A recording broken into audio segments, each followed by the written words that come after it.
Our boy, a mere mortal, cultivated for centuries, finally reaching the peak and becoming a quasi-emperor, right before his lifespan ran out. But just as he was about to continue his closed-door cultivation to become a great emperor, the system suddenly decided to wake up at that exact moment. And when he saw the system's mission, he basically told it to get lost. Bro transmigrated 500 years ago, and it didn't activate then. NOW. That he's already a quasi-emperor. It suddenly wakes up. What's the point? In an era where great emperors are non-existent, a quasi-emperor is basically an invincible powerhouse standing at the peak of the entire universe. He doesn't need any system help at all. But the system told him that as long as he suppresses the Child of Destiny during Tianjing sect's disciple selection, he'd get a newbie gift pack. He didn't care about the system's rewards, but the mention of Tianjing sect piqued his interest, as it was the very first sect he joined 500 years ago. In other words, this system was exactly 500 years late. But something about it felt incredibly strange. 500 years ago, there was absolutely no Child of Destiny in Tianjing sect, because among all the disciples of that generation, the most outstanding one was him. Now it's telling him, a quasi-emperor level villain, to suppress a Child of Destiny who's barely even started their journey? Isn't that just lowering his status to make a move? Such a questionable mission couldn't help but spark a little interest in him, a quasi-emperor who was literally bored to death from idleness. Immediately after, he stood up, stepped out of the void, and directly descended upon the Kangqiang starfield, where Tianjing sect was located. At this moment, over 10,000 young men and women had gathered before Tianjing sect's gate, waiting for the sect's selection to begin. Amidst the crowd, there was a young man with an ordinary appearance, yet he exuded an extraordinary aura. This person was none other than the Child of Destiny, Xuanhuan. Elder Zhang. Is this the sect where Yu Ye Saint King once cultivated? That's right, this is the sect where that scoundrel Yu Ye once cultivated. Disciple, remember this. Yu Ye is an insidious, cunning, malicious, ruthless, and extremely deceitful bastard. Your master was precisely schemed against by him and met his end. You possess the Fire Saint divine body. In the future, you will certainly reach the peak of this great Daganao. Once you have enough power, you must avenge your master. Elder Zhang, rest assured. Since I've acknowledged you as my master, I will naturally avenge this grudge for you. Very good. That Yu Ye, back when he joined Tianjing sect, rapidly rose and became a powerhouse of the human race. Before he left Tianjing sect, he left behind an inheritance for the sect. Others don't know how to inherit it, but I know precisely. Wait until you join Tianjing sect, then go claim that guy's inheritance. That way, you'll be able to grow at the fastest possible speed. When Wang Huo heard Elder Zhang speak of Yu Ye Saint King's inheritance, a burning glint appeared in his eyes. But right at that moment, above Tianjing sect, a sea of clouds churned, and powerhouses of Tianjing sect stepped out of the void one by one. Our Tianjing sect has been established for ages, producing countless powerhouses. Even Yu Ye Saint King, who emerged and suppressed an entire era 500 years ago, was once a disciple of our Tianjing sect. If you guys can join the Tianjing sect, then not only will you be famous across the Tianhuan continent, but even conquering the entire universe won't be impossible. As soon as those words dropped, every young disciple's breath hitched, their eyes practically burning with desire and anticipation. But just as the old man was about to announce the start of the sect's trials, the heavens and earth suddenly warped, and ancient demon god specters seemed to transcend countless eons to descend. In that instant, every living being looked up, their pupils contracting, faces contorted in sheer terror. There I was, in pristine white robes, whiter than snow, my abyss-like presence descending upon the skies of the Tianhuan continent. With my arrival, the entire Tianhuan continent fell into a deathly stillness. Everyone, without exception, immediately bowed their heads, as if even looking straight at this absolute unit was impossible. The Yu Ye Saint King, in just a mere 500 years, actually achieved quasi-emperor status? Unbelievable! The human race has spawned another new quasi-emperor. Every powerhouse on the Tianhuan continent revealed looks of utter shock and terror. The entire Tianhuan continent seemed to fall completely silent in that very moment. Even the sound of a needle dropping could be heard clearly. Yu Ye Saint King. That's my title in this mythical world of the myriad races universe. No way. How did this kid ascend to quasi-emperor so fast? Wang Huo gulped, for the first time doubting whether he could really help his master suppress the Yu Ye Saint King. The one who had just descended onto the Tianhuan continent subtly spun once, and countless strange phenomena vanished, the sky for 10,000 miles returning to clear blue. Yet my figure had already appeared above the Tianjing sect. In the blink of an eye, all the powerhouses of the Tianjing sect were alarmed. Even the old monsters of the sect's inner workings, and those in deep slumber were startled awake one by one. In mere moments, over 100 powerhouses had gathered in the skies above the Tianjing sect. We respectfully welcome the arrival of Great Emperor Yu Ye. No need to be so tense, everyone. This emperor has merely come to revisit some old friends. Hearing my, rather friendly, words, smiles couldn't help but appear on the faces of all the Tianxing sect's upper echelons. Right then, I cast my gaze down upon the young disciples on the ground. But the moment they met my eyes, every single one below immediately tensed up, followed by expressions of profound reverence. We respectfully greet Great Emperor Yu Ye. In the crowd, Wang Huo hesitated for a moment, but ultimately had no choice but to bow his head and kneel. Master has successfully suppressed the destiny of the Son of Destiny, forcing the Son of Destiny to kneel before Master. Congratulations, Master, for completing the novice mission. Hearing the system's voice, a faint, almost imperceptible smile played on the corner of my lips. Suppressing the Son of Destiny truly is as easy as flipping a hand. I didn't even need to lift a finger myself. Simply showing up was enough to get the job done without expending an ounce of effort. I waved my hand, allowing everyone below to rise.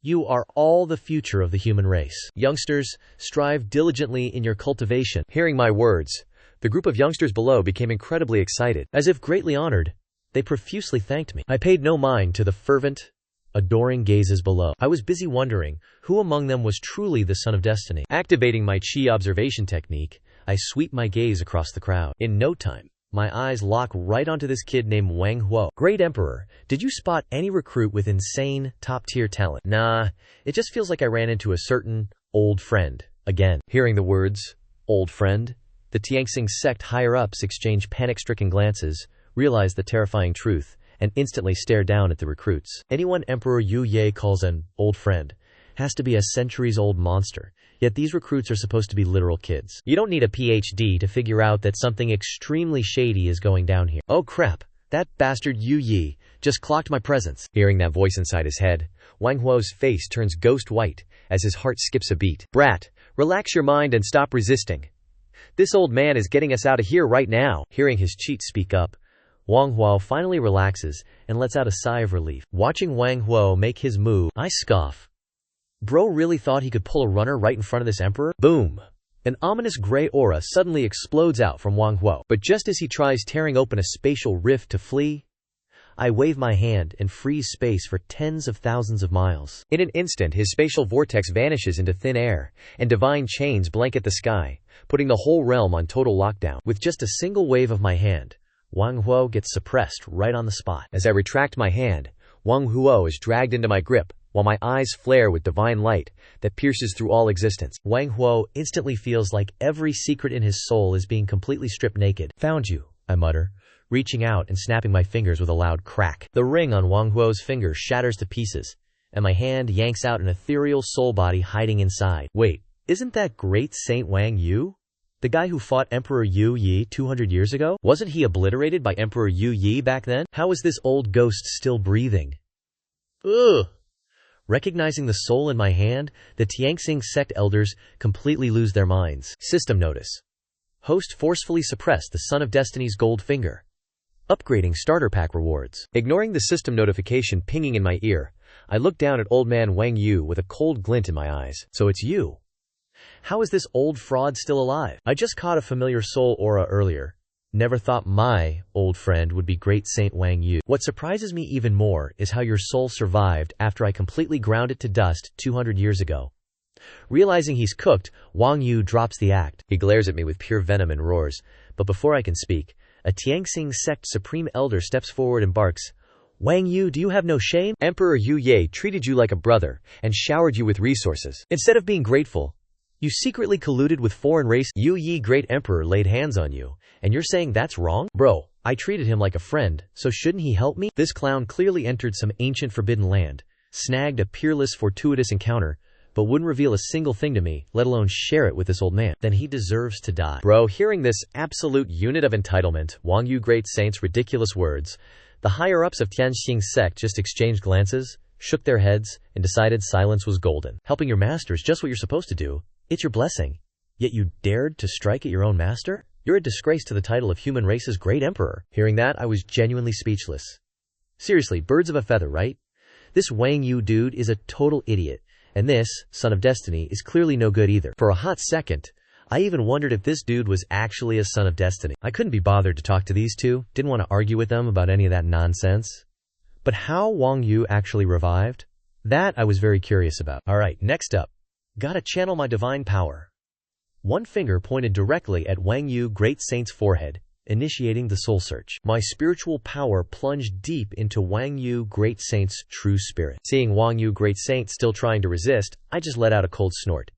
His soul body was sealed on the spot, instant lockdown, a piddly little restriction, and this clown thinks he can seal my memories and break this emperor? In an instant, an invisible boom echoed, and a flood of memories immediately materialized before my eyes. In a flash, Wang Yu Great Saint's entire memory bank was mine for the taking. Once I understood the full scope of what was hidden inside, a chilling glint immediately flashed in my eyes. Wang Yu, you've got some serious guts, bro.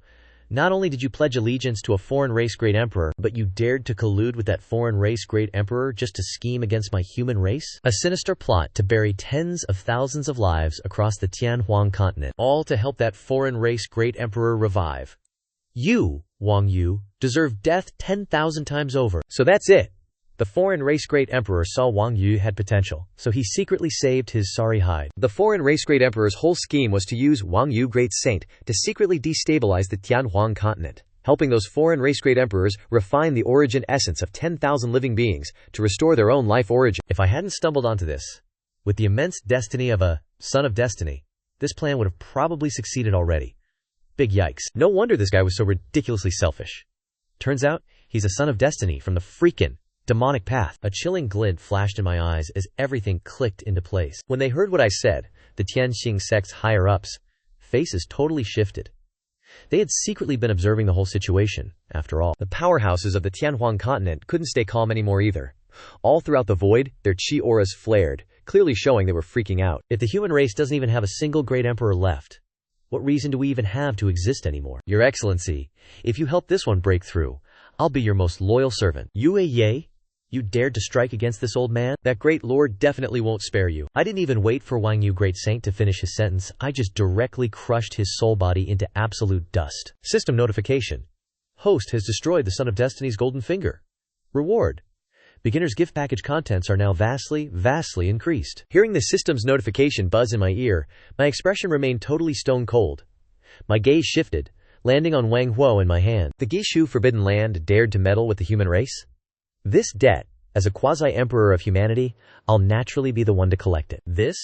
Son of Destiny? Yeah, he's officially expired. Divine power surged, and our boy's palm tightened, ready to crush Wang Huo into dust. Feeling the absolute frosty killing intent radiating off me, Wang Huo's face twisted into despair and pure resentment. Bro couldn't believe he was about to kick the bucket like this. But just as I was about to squish Wang Huo like a bug, the heavens and earth suddenly shifted. Boom!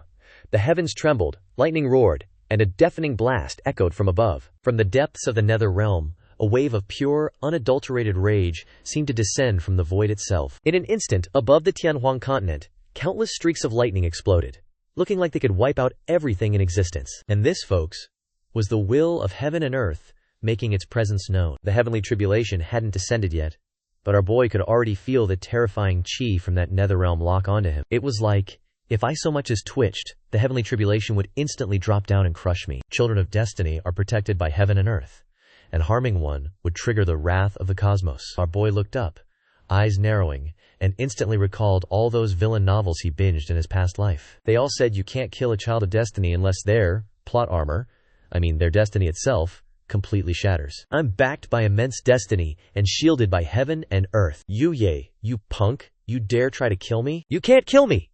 Release me now! Just let me go and throw me a few benefits, and I swear I'll never hold a grudge. 30 years east of the river, 30 years west. Don't you dare look down on a poor young man. Hearing that nonsense, our boy just laughed. Oh, heaven and earth protect you? And? So what? I am the emperor, here to suppress all existence in this mortal realm. When I want someone dead, nobody can stop me. Not even the heavens themselves are an exception. Divine power erupted, my palm tightened even more, instantly aiming to erase Wang Huo.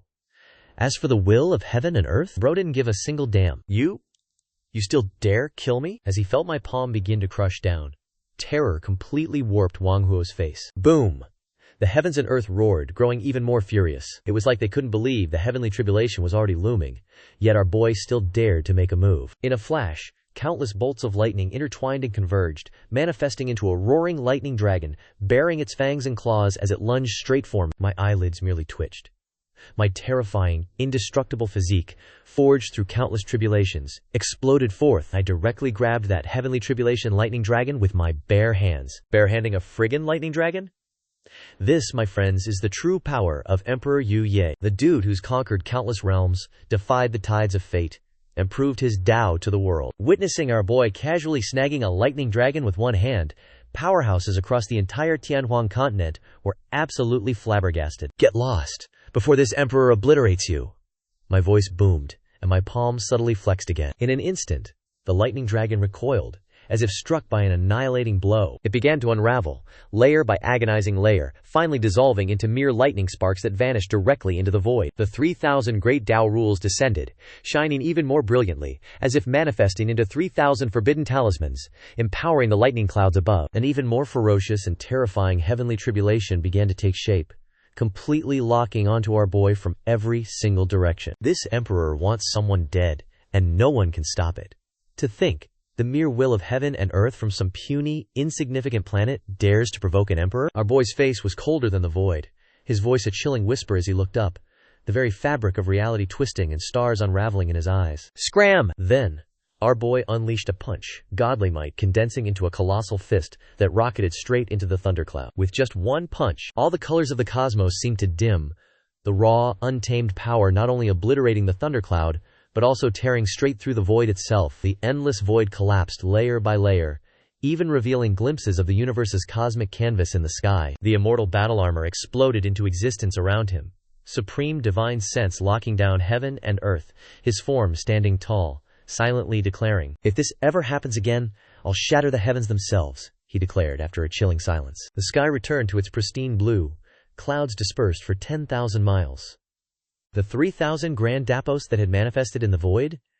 They had quietly vanished without a trace. Bro just scared the heavens, will itself into retreating, leaving all living beings utterly terrified. Now, who can protect you? His aura gradually stabilized. No way! Wang Huo screamed, his face ashen, eyes wide with pure horror. Spare me, great Emperor Yu Ye, please, spare this humble one. Before the word humble even fully left Wang Huo's lips, our boy snapped his neck, ending him instantly. He then casually splayed his hand, blowing away the last remnants of Wang Huo's dust as if flicking off lint. From start to finish, Wang Huo was never even worthy of his notice. The only reason he even showed up was because he was bored. Had nothing better to do, certainly not because he had any reservations. Did they really think a mere quasi-emperor stood at the absolute apex of the universe, above the myriad races? Was that just empty words? The Son of Fortune has been eliminated by Master. Master has already overfulfilled the starter quest. Master, would you like to open your newbie gift pack? Open it. Newbie gift pack has been opened. Congratulations, Master. You have received the ultimate Tao Emperor weapon, the Ba Huang Lian Yu Ji. It has been temporarily stored in system space. Master can retrieve it at any time. Would you like to retrieve it now? As the system's voice faded, his vision flashed, and a holographic projection materialized before him. Ba Huang Lian Yu Ji. An ultimate Tao Emperor weapon, an artifact of pure annihilation. The divine spirit within has awakened, forged from 8 minor worlds. It contains the destructive power of the 8 desolations. The divine artifact awakens automatically. One strike is all it takes. A single wisp of its aura can obliterate an entire star domain. Wield this battle deep within the nether realm. A profound sensation emerged. I could almost feel it, lurking in a dark, boundless space. A blood-soaked battle halberd, slumbering, just waiting for my command to awake. Even across countless cosmic distances, I could feel that deep, bloodline-like connection. It felt like with just a single thought, the Ba Huang Lian Yuji could tear open space itself and descend upon me. A beginner's gift pack? And it rewarded me with an ultimate imperial armament? My brow quirked, a flicker of surprise in my eyes, and a hint of a smile played on my lips. You gotta understand, in this entire damn universe, the number of imperial armaments can be counted on one hand. Even I, a quasi-emperor, didn't possess a single one before this. Now, with an imperial armament in hand, my confidence in heading to the Gishu Forbidden Land just skyrocketed. The Gishu Forbidden Land dared to scheme against the human race? Bro, how could I not settle this debt? Regaining my composure, a faint, chilling smile spread across my face. After offering my apologies to the higher-ups of the Tianxing sect, I turned and departed for the Gishu Forbidden Land. A dying great emperor from another race, still daring to bully humanity? The sheer audacity! Do they seriously think I'm a goner already? The Gishu Forbidden Land, located deep within a desolate star system in the Kangxiang star field, It's infamous for both its countless fortuitous encounters and its deadly restrictions. Countless cultivators, from the Tianti realm upwards, when their lifespans are nearing their end, flock to the Gishu Forbidden Land, seeking to extend their longevity or achieve a breakthrough. In this vast universe, there are still many more forbidden lands, just like the Gishu. These forbidden lands are called forbidden, precisely because great emperors reside within them. Each forbidden land seals away a great emperor. From ancient times until now, across countless eons, how many dying great emperors have self-sealed themselves within these forbidden lands, waiting for the heavenly gate to open? No one knows. Cultivators, despite extending their lifespans through cultivation, ultimately find it hard to escape the clutches of death. Even after becoming a great emperor, a lifespan is still only tens of thousands of years. Without ascending to godhood, no matter how powerful they are, true immortality remains out of reach. This is precisely why great emperors are forced to self-seal. From ancient times until now, these forbidden lands have also been the source of countless massacres. While self-sealing can significantly delay aging, a great emperor's lifespan will still slowly dwindle, leading to these catastrophic massacres. Whenever a great emperor is on the verge of death, they emerge from the forbidden land, devouring the life origin of living beings to condense their own life essence and extend their lifespan. The Gishu Forbidden Land's secret machinations this time? Yeah, it's exactly for that reason. This is also why every forbidden land simultaneously inspires dread and fervent desire. Today, in the desolate reaches of the Kangqiang starfield, a white-robed figure slowly stepped out from the void. With each step I took, the aura emanating from my body grew undeniably more formidable. Without wasting another breath, I unleashed a single punch. This single punch seemed to reduce all things to primordial chaos. Even a wisp of its unleashed energy caused planets within several light-years to shatter into cosmic dust. Boom! The void trembled. Countless spatial vortexes ripped open, and the Gishu Forbidden Land, hidden beneath the very fabric of space, was forced to reveal a sliver of its existence by my punch. From the tomb hidden deep within the Gishu Forbidden Zone, a thick, ominous aura oozed out. Bro, this Gishu Forbidden Zone is supposed to be the sacred resting place of great emperors. Who TF dares challenge the majesty of a great emperor? Great emperors? Pleft.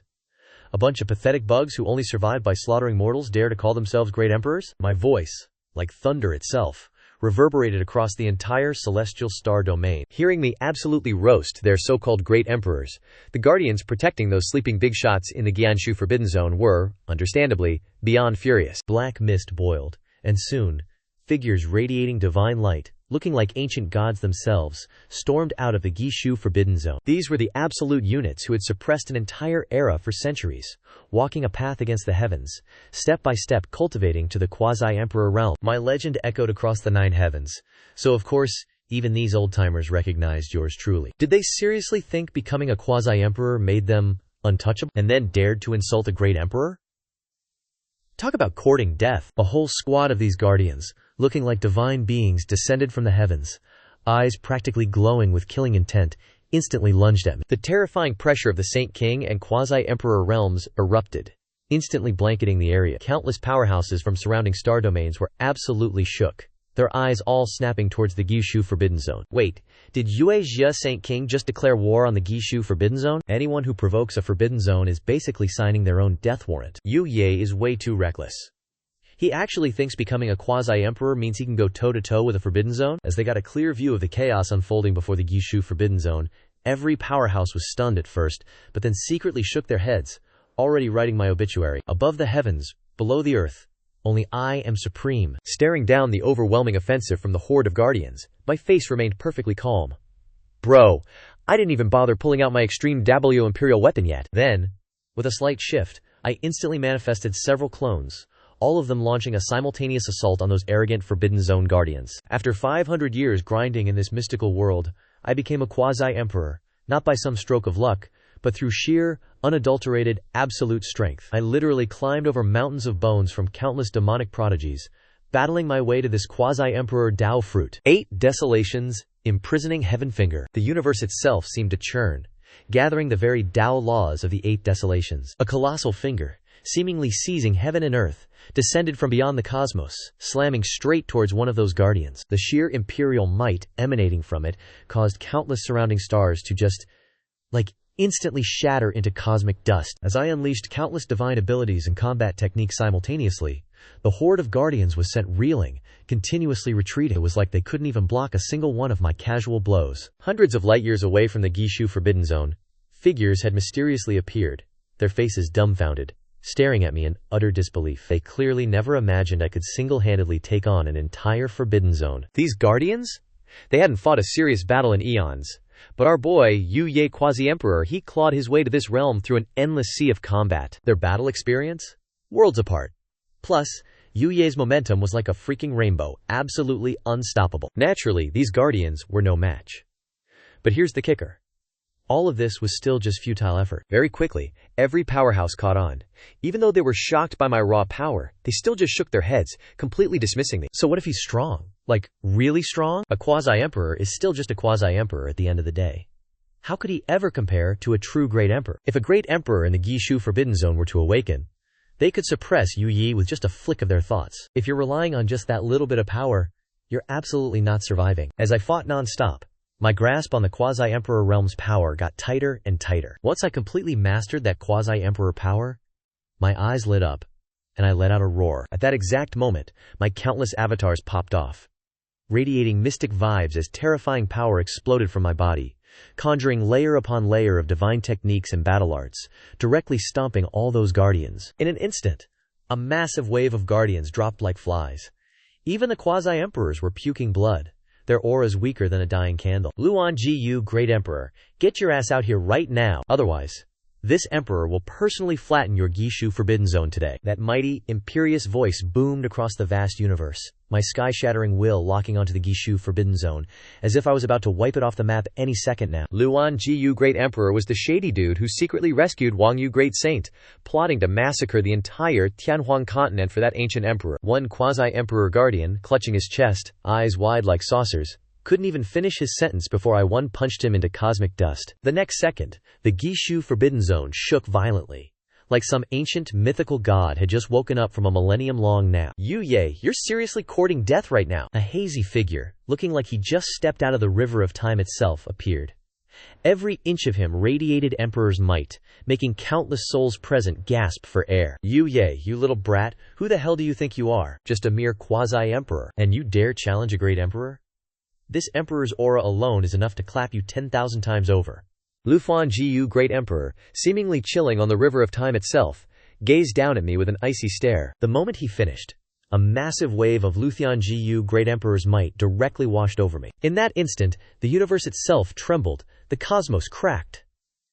Bro, even if it was just a wisp of Emperor's might, it held unimaginable, cataclysmic power. That terrifying Emperor's might sliced through, shattering space itself, as if tearing open an infinite void, then surged to crush me. Feeling the absolute dread radiating from that emperor's might, I just smirked, a blazing battle intent sparking in my eyes. I could feel my Bao Huang Lian Yu halberd itching to come out from my spatial bag, but I wasn't in a rush. Instead, with burning battle intent in my gaze, I roared back at the emperor's might. I mean, a great emperor who hasn't even broken their seal yet?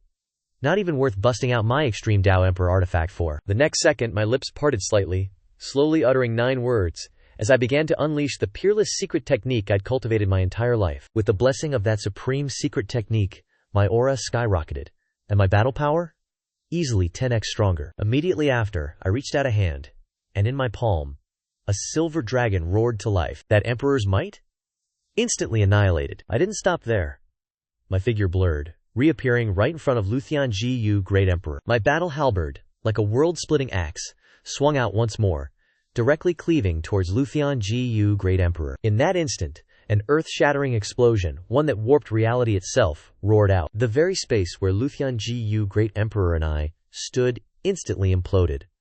Under my full-powered strike, the universe itself was shattered, sending the two into an alternate dimension. As for Luan Ji Dadi, facing my full-powered assault, he was caught completely off guard, his divine origin immediately suppressed, its light flickering weakly. His divine origin was even knocked right out of him. Are you guys still planning on just watching the show? Do you really want me to break my seal right here, right now? If you don't act fast and help me suppress this punk, a cold voice, brimming with extreme fury, resonated from his divine origin. Luan Ji Dadi, absolutely seething, was already thinking of breaking his seal. As his words faded, in a flash, a rolling heavenly might swept across the Wu Liang Dao Ben clan. From the Wu Liang Dao Ben clan, one by one, noble and supreme illusory figures appeared in the universe. These emperor projections manifested across the cosmos, their emperor's might, like a vast, surging ocean, causing the entire universe to tremble. Even the 3,000 great Tao rules were projected onto the sky, seemingly trembling in fear. All Tao and principles throughout the vast universe seemed to be frozen and sealed in that very instant. A mere quasi-emperor like Yu Ye could actually push a great emperor to this extent. 5 great emperors descended simultaneously, all just to suppress Yu Ye. Every single expert present felt their hearts tremble and their scalps go numb. They never expected Yu Ye could push a great emperor to such a desperate state. What a pity. Even with unparalleled combat power, one shouldn't be this arrogant. Contending against a great emperor ultimately isn't the same as defeating one. Even if the great emperors weren't unsealed, with 5 of them descending, how could Yu Ye possibly resist? Seeing the current situation, countless experts still shook their heads, completely unconvinced that our boy had any power left to fight back. After all, this was 5 great emperors descending. Even unsealed, how could a quasi-emperor like Yu Yi possibly contend with them? Everyone in their hearts already knew how this was going to end. Today, Yu Ye was absolutely 100% going to die. Facing the overwhelming aura of the 5 descending great emperors, our boy actually smiled. And that smile made all 5 great emperors slightly furrow their brows, a bit baffled. They couldn't fathom why he was still smiling at a moment like this. Under the watchful gaze of countless eyes, he raised a hand and grasped towards the void. With a subtle shift of his intent, he had secretly connected with the Ba Huang Lian Yu Ji within his spatial dimension. In a flash, the universe distorted, demonic flames soaring to the sky. A halberd, like a coiling black dragon, descended from above, unleashing a terrifying phenomenon of all things shattering. As the war halberd appeared, the surrounding space grew viscous. Even time itself seemed to freeze, and a terrifying pressure relentlessly spread in all directions. Tens of millions of stars in the Kangqiang star domain were trembling, their twinkling starlight shaking even more violently, as if they couldn't bear the pressure. The terrifying might contained within the Ba Huang Lian Yu Ji was immense. A phantom war halberd, radiating black flames, hovered within, seemingly illuminating the entire universe. The instant the Ba Huang Lian Yu Ji appeared, it shocked the entire universe. This aura, it was that of an extreme Tao Emperor armament descending. In a flash, ancient existences slumbering in the farthest corners of the universe were all awakened by the Ba Huang Lian Yu Ji. Countless eyes from across the vast starry sky were fixated on our boy, dark auras surging and swirling throughout the entire universe. This little punk, Yu Ye, actually has an ultimate imperial weapon? The 5 great emperors all stared, their faces turning absolutely grim. You gotta understand, even many great emperors don't wield an ultimate imperial weapon. An ultimate imperial weapon is rarer, more potent, and more valuable than a great emperor themselves. That's no cap. Do you all want to break your seals and catch these hands from this emperor? Or are you gonna scram? Today, this emperor will absolutely demolish Luthuan Jiyu. Initially, I wasn't even sure if I could take on a great emperor. But with the Ba Huang Purgatory Halberd in hand, it clicked.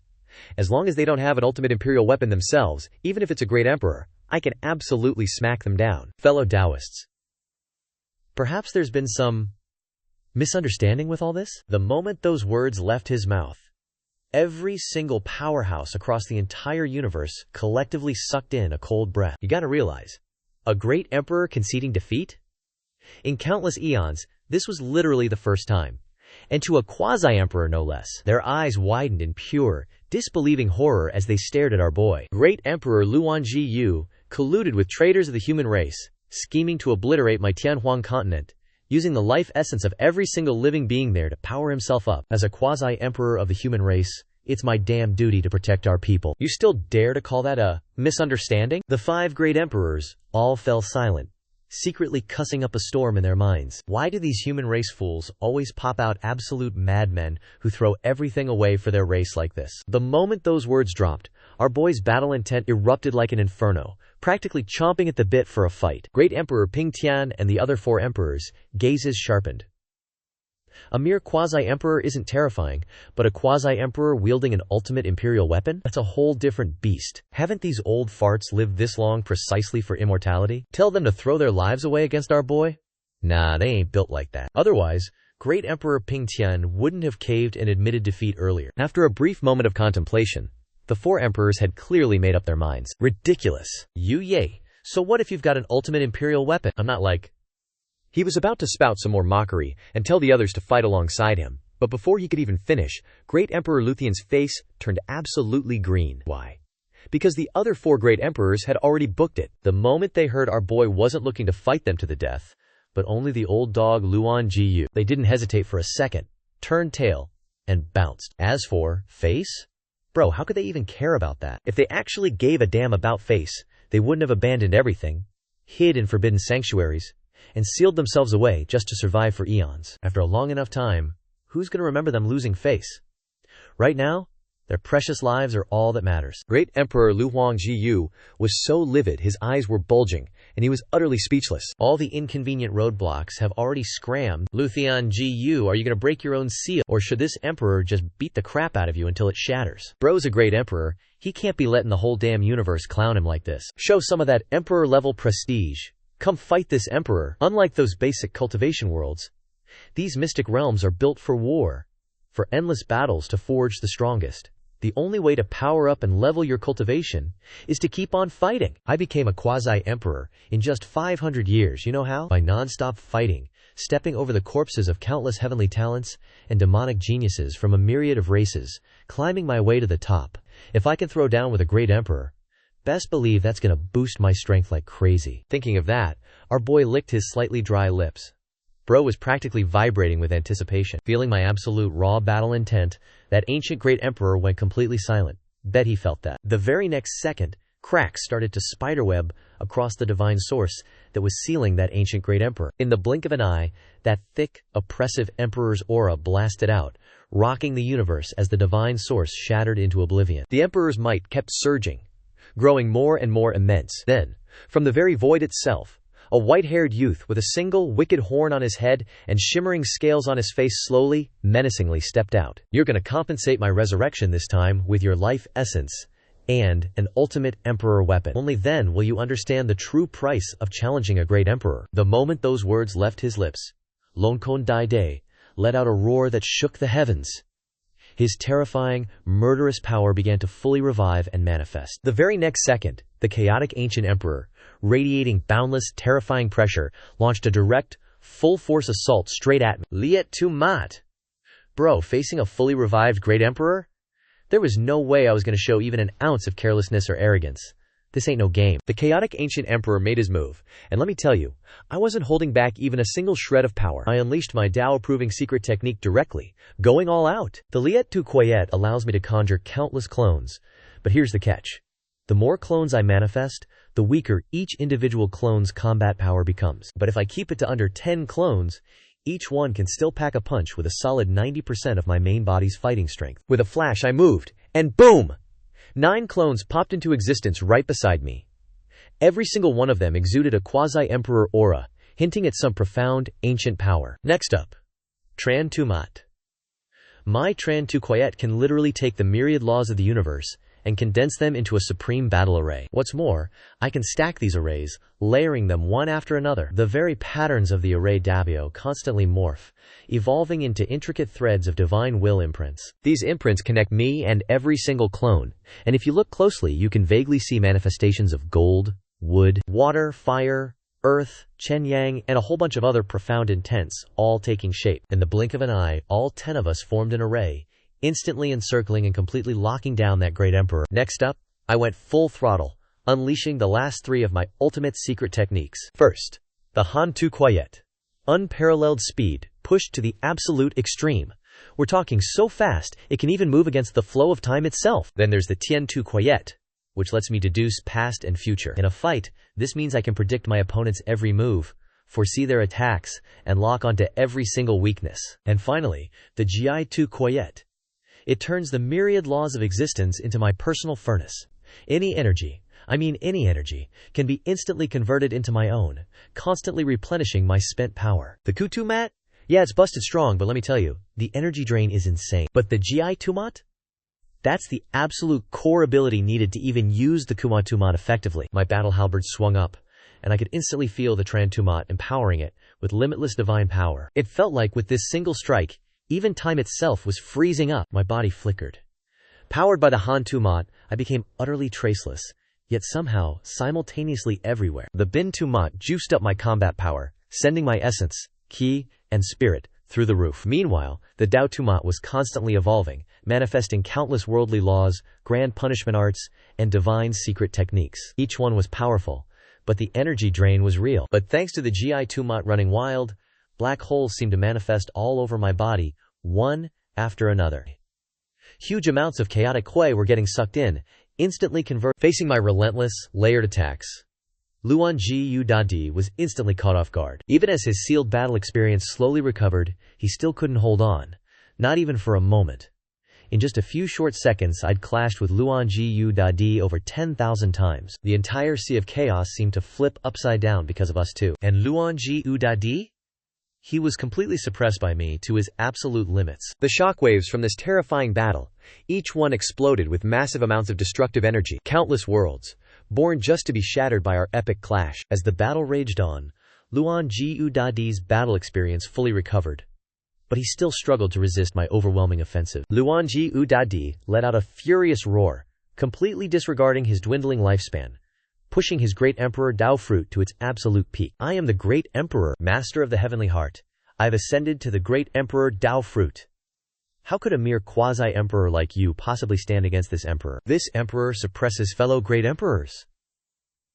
My expression was icy cold, as if a true deity looking down upon Luan Ji Dadi from above. The self-healing secret art. This self-healing secret art can rapidly mend one's wounds, even restoring their essence, qi, and spirit to peak condition in an instant, making them almost immortal and indestructible. Even if he's pulverized to just a single drop of blood, as long as his will remains, he can instantly resurrect. A light of life erupted, a streak of blue flashing from my body, and my wounds instantly recovered as if nothing had happened. My eyes turned profound, a wondrous sound echoing as the 9-character unity emerged from my mouth. Immediately after, mystical Taoist runes spun and materialized around me, my aura reaching the absolute peak, peerless under heaven. Luthan Ji you won't die in vain. The terrifying power within me reached its absolute peak in that instant. In a flash, Luan Ji Dadi's expression twisted, his mind trembling. Luan Ji Dadi instinctively wanted to flee, but he couldn't. Running now would only mean a faster death. Just as his instincts screamed to flee, Luan Ji Dadi used his sheer will to forcefully rein in his body, his expression becoming completely calm once more. As the sole individual to achieve great emperor status in an entire era, how could Luan Ji Dadi truly be a fool who fled from battle? That would be nothing short of abandoning all defenses, waiting for the enemy to come and kill him. You've forced my hand. Even if this emperor perishes in this battle, I will show you what it means to be a great emperor. Gritting his teeth, Luan Ji Dadi, with determination burning in his furious eyes, looked at me and declared. In an instant, Luan Ji Dadi's aura suddenly surged, followed by his face rapidly turning ghastly pale, and a decaying scent emanated from his very being. Let me show you why I could attain the title of Luan Ji. Perhaps facing life and death had made Luan Ji Dadi completely let go, his demeanor returning to that of an ancient great emperor who once suppressed an entire era. Staring at me, Luan Ji Dadi began forming hand seals, uttering each incantation. Myriad Ages Annihilation. With a colossal explosion, both of us simultaneously unleashed our strongest attacks. A quasi-emperor? Suppressing a great emperor? Watching me and Luan Ji Dadi battle, countless powerhouses gazed with dread and endless astonishment. Whoa, didn't even realize I was this busted. This dude isn't a great emperor, but he's already surpassed them all. If this guy actually breaks through to become a great emperor, his power would be beyond comprehension. Inside the Forbidden Zone, countless ancient great emperors' faces shifted. Their gazes turned super heavy, and you could practically feel their apprehension. With victory and defeat hanging in the balance, seeing our boy and the Luthan Jiu Great Emperor unleash their ultimate moves, countless powerhouses instantly dropped their distractions and glued their eyes on the two of them. Both our guy and the Luthan Jiu Great Emperor simultaneously detonated their most powerful attacks. All great Dao and cosmic laws within the Sea of Chaos seemed to just poof out of existence in that very moment. Even though they were chilling in the Forbidden Zone, those ancient great emperor-level existences found it nearly impossible to probe the Sea of Chaos battleground with their divine sense. Countless cultivators below the Great Emperor realm couldn't help themselves, instinctively blasting out their divine sense. But before they could even get close, they all let out a grunt, and their auras started dimming, one by one. Who the heck actually won? That single thought flashed through everyone's minds. And then, right at that moment, heavy, deliberate footsteps echoed out. From where the Sea of Chaos met the universe, a lone figure, slowly, majestically, stepped forth. His 8 Desolations purgatory halberd tilted, blood dripping, drip, drip, drip from its edge. The entire freaking universe seemed to just hold its breath in that moment. Even though they might have had a hunch, seeing our boy emerge, everyone's brains just short-circuited. They absolutely did not see this coming. Then, Like thunder, our protagonist's voice boomed. "From this day forward, any who plot against humanity shall perish." His gaze then swept across the boundless cosmos. Hearing that, every single great emperor's face turned ugly. Since achieving great emperor status, these guys have been chilling at the absolute peak of the universe. Even if they had self-sealed their divine origin, the Forbidden Zone's reputation still shook the very cosmos. But today, a mere quasi-emperor is openly flexing and yelling at actual great emperors like it's nothing? How unbelievably arrogant, how utterly audacious is that? And yet, not a single soul dared to refute him. Not one person even dared to raise their voice in protest. Meanwhile, our boy was already chilling cross-legged on a massive dead star, in seclusion, just digesting all those fresh insights from his recent fight. When he opened his eyes again, he'd already broken through to the second layer of the quasi-emperor realm. Talk about a glow-up. Just then, the system's familiar, mechanical notification pinged in his ear. The Beidou Great Emperor secret realm in the Kangqiang star domain is about to open. System requirement: host must survive the secret realm exploration, and, specifically, survive the Child of Destiny's schemes. Our protagonist's movements froze, and his expression went totally blank. Wait, didn't I already off the Child of Destiny xuanhuan? Bro, is there seriously another Child of Destiny now? The Beidou secret realm. That's the one I went to back when I was just in the Daoxi realm. The highest level of that secret realm could only hold cultivators below the Divine Treasure realm. After a quick flashback, he remembered the details of the Beidou secret realm and instantly fell into deep thought. So how in the world can I, a quasi-emperor grandmaster, even get into a secret realm that only lets cultivators below the Divine Treasure realm enter? Luckily for them, I am a quasi-emperor. A smirk crept onto his face. An actual, bona fide quasi-emperor like me having to jump through hoops just to enter a puny secret realm? Nah fam. Still, he was a little curious about which Child of Destiny it would be this time. Might as well use this chance to figure out what this system of mine is actually all about. With eyes as deep as the cosmos, I gazed towards a distant corner of the universe. But for now, with a few more hours until the Beidou secret realm opens, I decided to make a detour. Gotta figure out what's up with this system, and if some shady plot is brewing. Sure, this so-called villain system handed me an ultimate imperial weapon, but after chilling in a xuanhuan world for 5 whole years like yours truly, bro, how could I possibly trust this thing? If it popped up right when I transmigrated, sure, whatever. But now? Honestly, this system ain't all that important to me. First things first. Gotta scope out what this system is truly about. Then the Beidou secret realm can wait. Plus, it's been a hot minute since I checked in on her.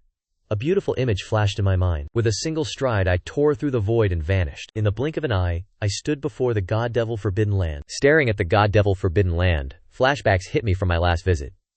Man, if I hadn't stepped foot in here back then, I probably wouldn't be this absolute unit today. 200 years ago, my cultivation had just hit the heavenly stair realm. Then, while being relentlessly hunted by powerhouses from a myriad of races, I unexpectedly plummeted into a chaotic spatial turbulence. When I finally came to, I found myself chilling inside the God-Devil Forbidden Land.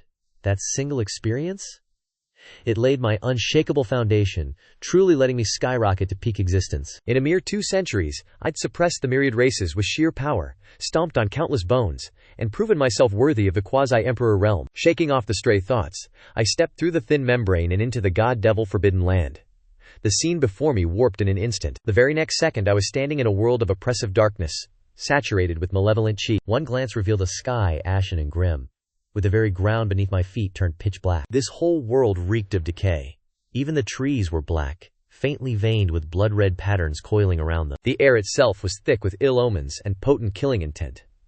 It felt like one wrong step could mean instant death. Senior Yu Ye has come to visit, and requests an audience. Taking a deep breath, I bowed low and called out. The moment my words faded, ripples of space shimmered around my body. Without the slightest resistance, I was instantly swallowed by the spatial ripples. In the distance, a colossal waterfall, like a river from the heavens, cascaded downwards, endlessly radiating profound Dao charms. At the heart of the forest, a swaying sea of flowers cradled a humble thatched hut. The scene was utterly picturesque.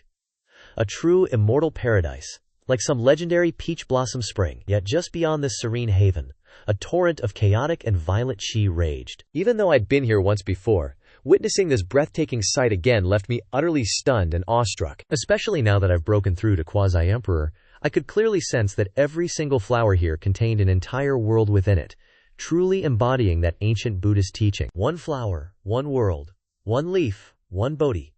What brings you here? Just as I was observing, a voice, clear, cold, and Our boy spins around, and who's there? Just a serene figure in white, calm as a cucumber, staring back at him. This absolute unit? She's the master of the divine demon forbidden zone. Her background is a total enigma, but everyone knows she's ancient. And her move count? You could count it on one hand, and each one was a great emperor she casually squashed. Her power is literally indescribable. Flashback 200 years. Our boy stumbled into the divine demon forbidden zone, and she's the one who saved his sorry butt. That was the only time he was ever recognized as a transmigrator, by the way. And why'd she save him? Only because of his transmigrator status, apparently. Just 'cause she thought he was. Interesting. She even blessed him with some OP opportunities. Honestly, it's all thanks to her curiosity that our boy is the absolute unit he is today. Senior, thank you for your help 200 years ago. Seriously, this junior wouldn't be here if it weren't for you. He bowed deeply to Dizun, speaking with utmost respect. Dizun shook her head, dismissing his thanks, then gestured for him to sit opposite her. Our boy didn't waste another breath, obediently plopping down on the wooden chair. That Journey to the West story. Dizun was looking at him with an expectant gaze. Our boy knew Dizun was itching for the full scoop on Journey to the West, so he dropped an extra line. The complete Journey to the West, in exchange for all the XUZMI. Alright, I'll tell you about it later, and help you complete your XUZMI, she said. Dizun nodded, a look of pure satisfaction on her face, a faint smile gracing her lips. Gotta be real here. Dizun is ridiculously OP, but for some reason, our boy always found her a little adorable? He figures it's because this empress is such a shut-in, never bothering with worldly affairs, that she sometimes just comes across as naive. Alright, out with it. What do you need me for? If you didn't need something, you wouldn't be here, she added. For some reason, our boy felt a hint of melancholy in her voice when she said that, so he spilled the beans to Dizun about the system's sudden appearance, asking her to check if anything was sus. Hearing this, she seemed mildly intrigued. She casually reached out, and BAM! A massive surge of divine sense enveloped our boy, immediately permeating his very being. The very next second, Dizun withdrew her hand, and in her palm, a faint orb of light, shimmering with countless talismans. Bro, that was the system's true form. Mad respect. Dizun just yoinked the entire system's true form out in 1 second. Dizun casually scanned the system's situation, then flicked it back into his body, saying, I don't detect anything malicious or weird about this thing. Probably not some grand scheme, she concluded. Hearing that, our boy let out a subtle sigh of relief. Phew. No grand scheme? He was chillin'. Good to know. This is also why he dared to confidently let Dizun check it out, without worrying she'd try to claim his treasures. To be frank, Dizun is a complete shut-in. And not just any shut-in, a Buddhist-style shut-in who's also a bit socially awkward. If she actually wanted treasures, the whole universe couldn't stop her. She could literally ascend to the upper realm whenever she felt like it. This was the conclusion our boy reached after spending a few days with Dizun, centuries ago. Just say, anything else you need? Dizun asked, probably already wanting to go back to her cave. That's it? I shook my head. Bro, was there truly nothing left on the agenda? The Empress muttered, then silently stared at me, her face practically screaming anticipation. Aha, I get it now. Fine, I'll spin you a tale, I said, grinning.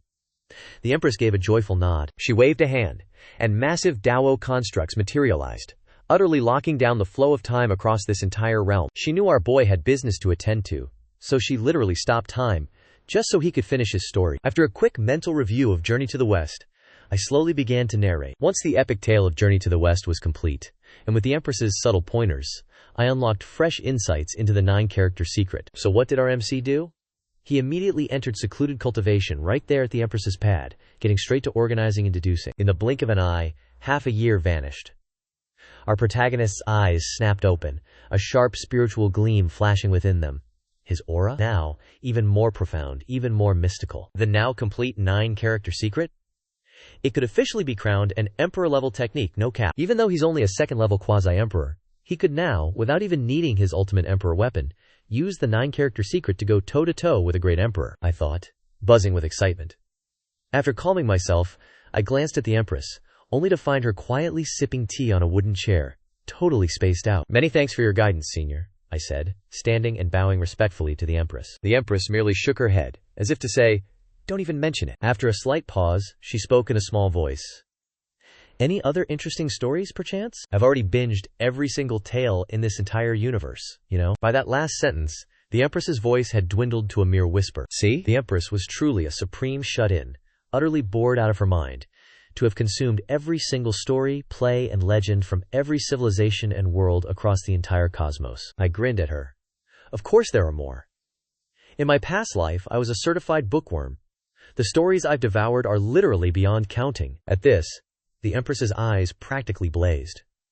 But then she casually picked up her teacup, feigned a sip, and mumbled, "If you're ever free, swing by my place." Then, the Empress lifted her head, adding with utmost seriousness, "Oh, and I also happen to know a ton of secret techniques and divine abilities." I chuckled and agreed. Because even if the Empress hadn't said anything, I'd still be pulling up. I mean, the strongest being in this entire cosmos is probably the Empress herself. No cap. With a leg this thick, not latching on, would make me a certifiable idiot. The Empress nodded, satisfied, then casually waved a hand, tearing open a spatial pathway for me, leading right out of the divine demon forbidden zone. I bowed, then turned to make my exit. The Empress watched my retreating back, pondered for a moment, then chimed in, "If you're planning to wait for the heavenly gate to open and ascend to the upper realm, you better start prepping now." I froze mid-step, then turned, giving the Empress a questioning look. The upper realm isn't some walk in the park like mortals imagine. If you blindly try to ascend, you're signing your own death warrant, straight up. You need to prepare, like, right now. For instance, by establishing some sort of power base. Hearing that, my pupils immediately constricted. Totally baffled, I blurted out, "Senior, what's establishing a faction got to do with ascending to the upper realm and protecting myself?" But the Empress didn't answer that. Instead, she just dipped her head, looking as if she'd just found something super fascinating. She gently stirred her teacup. "I get it now. I totally get it." The Empress just pulled a classic power move. She's scared I won't come back. So she just dropped the ultimate bait to make sure I'm asking questions next time. Ain't no way. OMG. How can this Emperor Lord be so darn adorable? I rubbed my nose with a wry smile, bowed, and turned away. The Beidou's secret realm was about to open, and countless powerful experts had joined forces to create a massive platform right before its entrance. Just a quick glance showed the entire platform was absolutely swarming with people. All the cultivators were buzzing with chatter, eagerly exchanging news and gossip. And guess what? The hottest topic everyone was gossiping about was yours truly. I mean, 3 years ago, my legendary feat of suppressing the Luthian Gu Great Emperor in a single battle? That was still blowing people's minds. Tianguang, you entered cultivation at 5, opened your Dao Si at 10, and now, not even 20 yet, you've already reached the peak of the blood-tempering realm. This time, as long as you secure the Beidou Great Emperor's inheritance, the title of the next Yu Yi Great Emperor might just fall into your hands. The sect master of Ziwei Daogong looked at the young man before him, earnestly exhorting him. The next Yu Yi Great Emperor. Jun Tianguang frowned, a hint of displeasure crossing his face. In his heart, a flicker of dissatisfaction and hostility towards Yu Ye instantly ignited. He was just born a bit earlier than me, that's all. What right does that clown have to even compare himself to me? If that Yu Yi Great Emperor and I were born in the same era, that mere Great Emperor would have been squashed by me ages ago. Master, I am me. I am Jun Tianguang. How could I be someone else? If the Beidou Great Emperor's inheritance falls into my hands, that would be his honor, because only I can truly bring glory and expand the legacy of the Beidou Great Emperor. And about Great Emperors? Everyone outside is spreading rumors that this era is destined for only Yu Ye Great Emperor to attain Dao. What a joke. Give me just a little more time, and I can definitely reach the quasi-emperor stage myself. By then, who wins and who loses will still be up for grabs. This era can only have one great emperor, and that great emperor is me. Jun Tianguang lifted his head, speaking with proud confidence. Our boy was born with innate celestial phenomena, basically blessed by the heavens and earth themselves. At just 5 years old, before he even started cultivating, he already possessed perfect innate body tempering. Then, at the ripe old age of 10, he naturally opened his Dao Si. And now? He's already at the peak of the blood-tempering realm. Not only that, but the entire younger generation of the Tianjiyu star has been thoroughly suppressed by him. Not a single soul could stand as his opponent. What even is this Yu Yi Great Emperor? Is he even worthy of being mentioned in the same breath? If he wasn't forcibly suppressing his cultivation just to enter the Beidou secret realm, our boy probably would have already reached the peak of the divine treasure realm by now. That Yu Yi Great Emperor? He was just born a bit earlier, that's all. Otherwise, he wouldn't even be able to see this absolute unit's shadow. Yes, my disciple is absolutely right. Once this trip to the Beidou secret realm is over, your reputation will undoubtedly resound throughout the entire cultivation world. Surpassing that Yu Yi Great Emperor in the future? That's just naturally going to happen. After all, while Yu Yi Great Emperor is called a Great Emperor, in reality, he's just a quasi-emperor anyway. The sect master of Ziwei Daogong continuously nodded, showering Jun Tianguang with flattery. Although deep down, He didn't actually believe. Countless folks throughout history have boasted insane talent and lightning-fast cultivation in the early stages. But how many of them actually became quasi-emperors, let alone great emperors? Only a matured prodigy is a true prodigy. Otherwise, they're just another stepping stone. But hey, that's not important. They're just buttering him up. What's the big deal? Wait, is Yu Yi great emperor even on the same level as our boy Tianguang? That's just laughable. Just give Tianguang a little more time, and surpassing Yu Yi great emperor will be as natural as breathing. Tianguang, you possess the aptitude of a great emperor.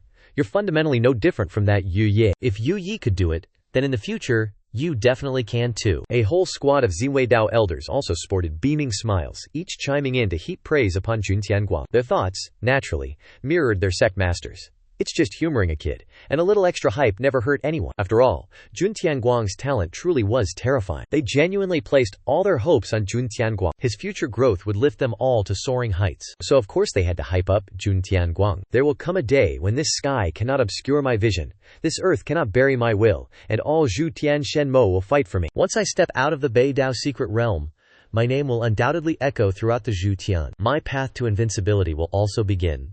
At that very moment, Jun Tianguang held his head high, chest puffed out with heroic grandeur, one hand pointing to the heavens, the other to the earth, declaring arrogantly, "Good thing the Ziwei Dao higher-ups had already set up an isolating barrier. Otherwise, if any outsiders heard that, they'd probably be digging a 3-bedroom villa with their toes out of sheer embarrassment." Even though deep down they thought Jun Tianguang was a master of hot air, the Ziwei Dao palace higher-ups still gave him thumbs up, one after another, muttering, so cool, Tianguang is so cool." Meanwhile, the Ziwei Dao Palace disciples beside him gazed at Jun Tianguang with utter worship and admiration. This only fueled Jun Tianguang's blazing willpower, making him feel like he was about to conquer the Bei Dao secret realm. The Bei Du secret realm. As long as I obtain the inheritance of the Bei Du great emperor, I will be invincible. The biggest winner of this Bei Du secret realm? No one but me, and it can only be me. Looking up ahead, the void already began to shimmer with sparkling points of light. Jun Tianguang's eyes blazed with fire, his heart filled with surging aura. He thought to himself, this must be the Qi Yun Ji Zi, right? At the same time, in the spatial layer above the platform, Yu Ye looked at Jun Tianguang with a peculiar expression, thinking to himself, it's not like I deliberately went looking for a Qi Yun Ji Zi. There are too many people here. How long would it take me to check each one with a Wang Qi Shu? This time, it's a good thing Jun Tianguang and the others kept mentioning it, especially when Jun Tianguang mentioned him with such malice and hostility. It would be truly strange if Yu Ye couldn't sense it then, wouldn't it? For a great emperor, as long as a thought exists, they can perceive it across the entire universe. Just by mentioning a great emperor's true name, the great emperor can sense it in their heart. And that's precisely why these idiots from the Ziwei Dao Palace dared to openly mention and defame him. In their limited understanding, Yu Ya, despite his great emperor title, was merely a quasi-emperor, surely not at the level of, think it and know it, omniscience, right? Alas, if this were a normal situation, they'd be absolutely right. But here's the kicker.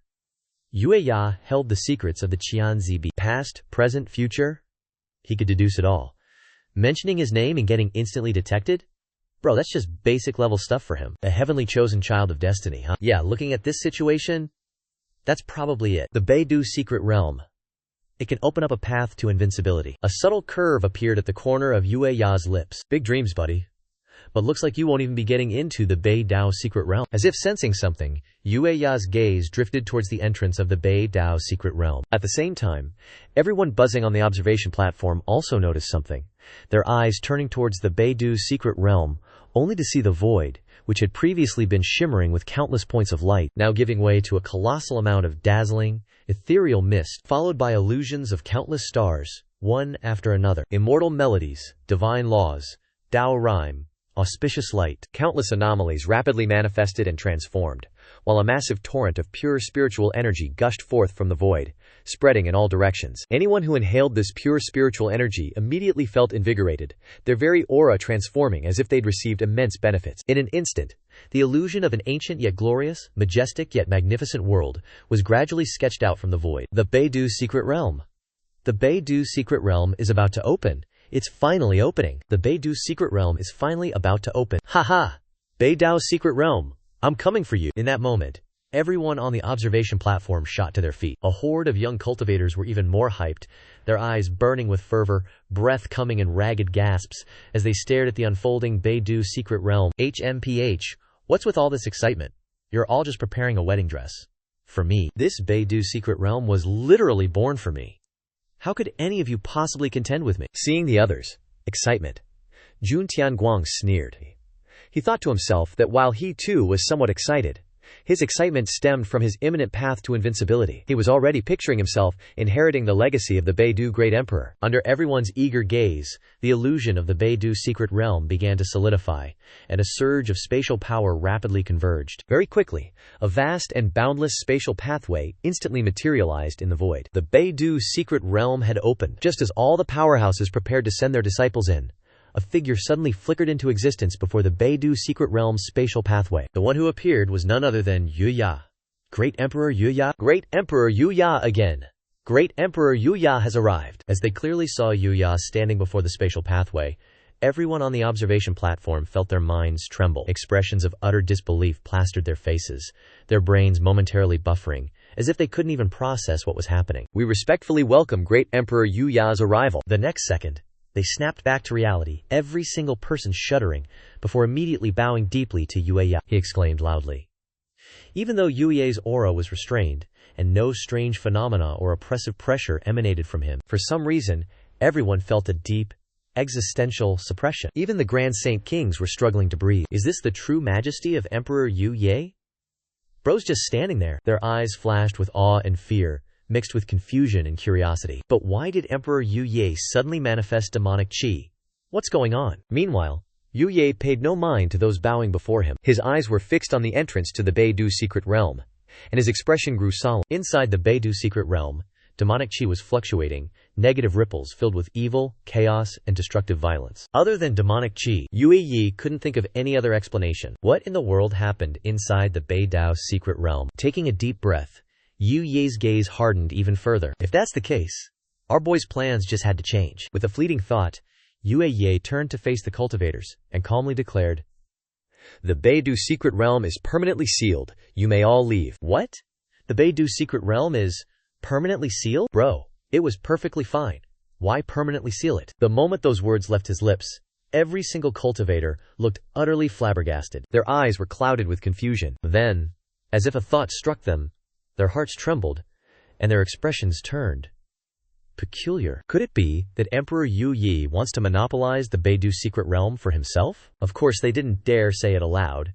They could only make their wild guesses internally. As for what everyone was thinking, Yu Ye naturally didn't care. He's an emperor. His words are golden decrees. What he says, goes. Yue Ye was too lazy to explain himself. He glanced back at the Beidou secret realm, raising his hand, ready to make a move. Just then, a loud shout echoed from the platform. "Emperor Yu Ye, do you truly intend to bully the weak and monopolize the Beidou secret realm?" The moment that voice died down, the entire platform plunged into a terrifying, deadly silence. Many cultivators who were about to leave froze, their faces a mask of shock as they instantly turned towards the source of the sound. Who the heck has guts this big to provoke Emperor Yu Ye? You gotta remember, this is the guy who, as a mere quasi-emperor, suppressed an actual emperor. Even Yue Ye paused, a non-smile gracing his lips as he turned to face the speaker. And the one who spoke wasn't some random nobody, it was Jun Tianhua. Around Jun Tianhua, a vast, empty space had formed. All the major factions had already retreated far from the Ziweidao Palace's area, and even the Ziweidao Palace's higher-ups were completely dumbfounded, their minds buzzing. It's all over now. Did this kid actually believe all? This thought instantly flashed through the minds of the Ziweidao Palace sectmaster and the other elders. Please, Great Emperor Yue Ya, quell your anger. Little Tu is still young and ignorant. He has offended the Great Emperor in some ways. We beg the Great Emperor for forgiveness. Sensing Yue Ya's gaze upon him, the sectmaster trembled from head to toe, directly kneeling to the ground, his voice quivering. The other elders also knelt one by one, their faces ghastly pale, while the disciples of Ziweidao Palace were utterly frozen in terror. Master, elders, why do you all have to do this? Isn't what I said the truth? Great Emperor Yue Ya, as a great emperor, do you really need to fight for opportunities with us juniors? Jun Tianhua frowned, speaking in a cold tone. The sectmaster was almost scared out of his wits, wishing he could shut Jun Tianhua up. A group of elders also trembled uncontrollably, their scalps tingling with dread. All the cultivators stared as if they'd seen a ghost, looking at Jun Tianhua with a mix of awe and disbelief. Only one thought remained in their minds. Does this guy always have balls of steel? Are you saying this emperor bullies the weak? How amusing. A child of destiny indeed. Always so full of themselves, treating the heavens as nothing more than a hat, and now trying to morally kidnap me? Yuya chuckled coldly to himself, a hint of playful mockery appearing at the corner of his lips. Moral kidnapping? You think I'm gonna fall for that trick? Do you really take me for some naive saint? This emperor is fighting for this opportunity. What are you gonna do about it? Do any of you have an opinion? Yuya said indifferently, his gaze sweeping across the entire platform. We have no opinions. The cultivators bowed their heads to the ground, shouting loudly. They weren't as foolish as Jun Tiangua. Provoking a great emperor? That's just courting death. Jun Tiangua's face turned ashen. He was enraged at these people for not standing with him, and furious at Yuya for lacking even a shred of an expert's demeanor. You are a great emperor of the human race. How can you snatch opportunities from us juniors? Great Emperor Yuya, could it be that you fear our growth will threaten your status, and now you're scared? Jun Tiangua held his head high, chest puffed out, shouting loudly. His voice was sharp, echoing throughout the area. The entire platform was filled with Jun Tiangua's incessant, echoing voice, while the other cultivators were almost scared out of their wits. This time, even the thought of Jun Tiangua having guts had vanished, their faces all turning deathly pale. Balls bigger than the heavens. The higher-ups of Ziwei Dao Palace roared in anger one after another. Your Ziwei Dao Palace really has some nerve to raise such an utterly disrespectful disciple. Xuanhuan, I think your Ziwei Dao Palace no longer needs to exist. Great Emperor Yu Yao possesses noble status. How can you lowly people be allowed to provoke him? Still wet behind the ears, yet you dare to speak presumptuously about a great emperor? You're truly audacious. Huang Jishuan, is your Ziwei Dao Palace seeking death? Many cultivators could no longer sit still. Powerhouses from various major forces spoke up one after another, roaring in anger. If you want to die, don't drag us down with you. Our brains aren't broken yet, and we've never even thought about provoking a great emperor. In an instant, countless murderous intentions surged, and powerful auras filled the air. One by one, they descended upon the Ziwei Dao Palace, looking to straight up delete it from existence. Jun Tiangua, do you even recognize your crimes? Reporting to the Ziwei Dao Palace Master, Huang Jishuan's face was ashen, staring furiously at Jun Tiangua, but before he could finish, Jun Tiangua cut him off. What sins are you even talking about?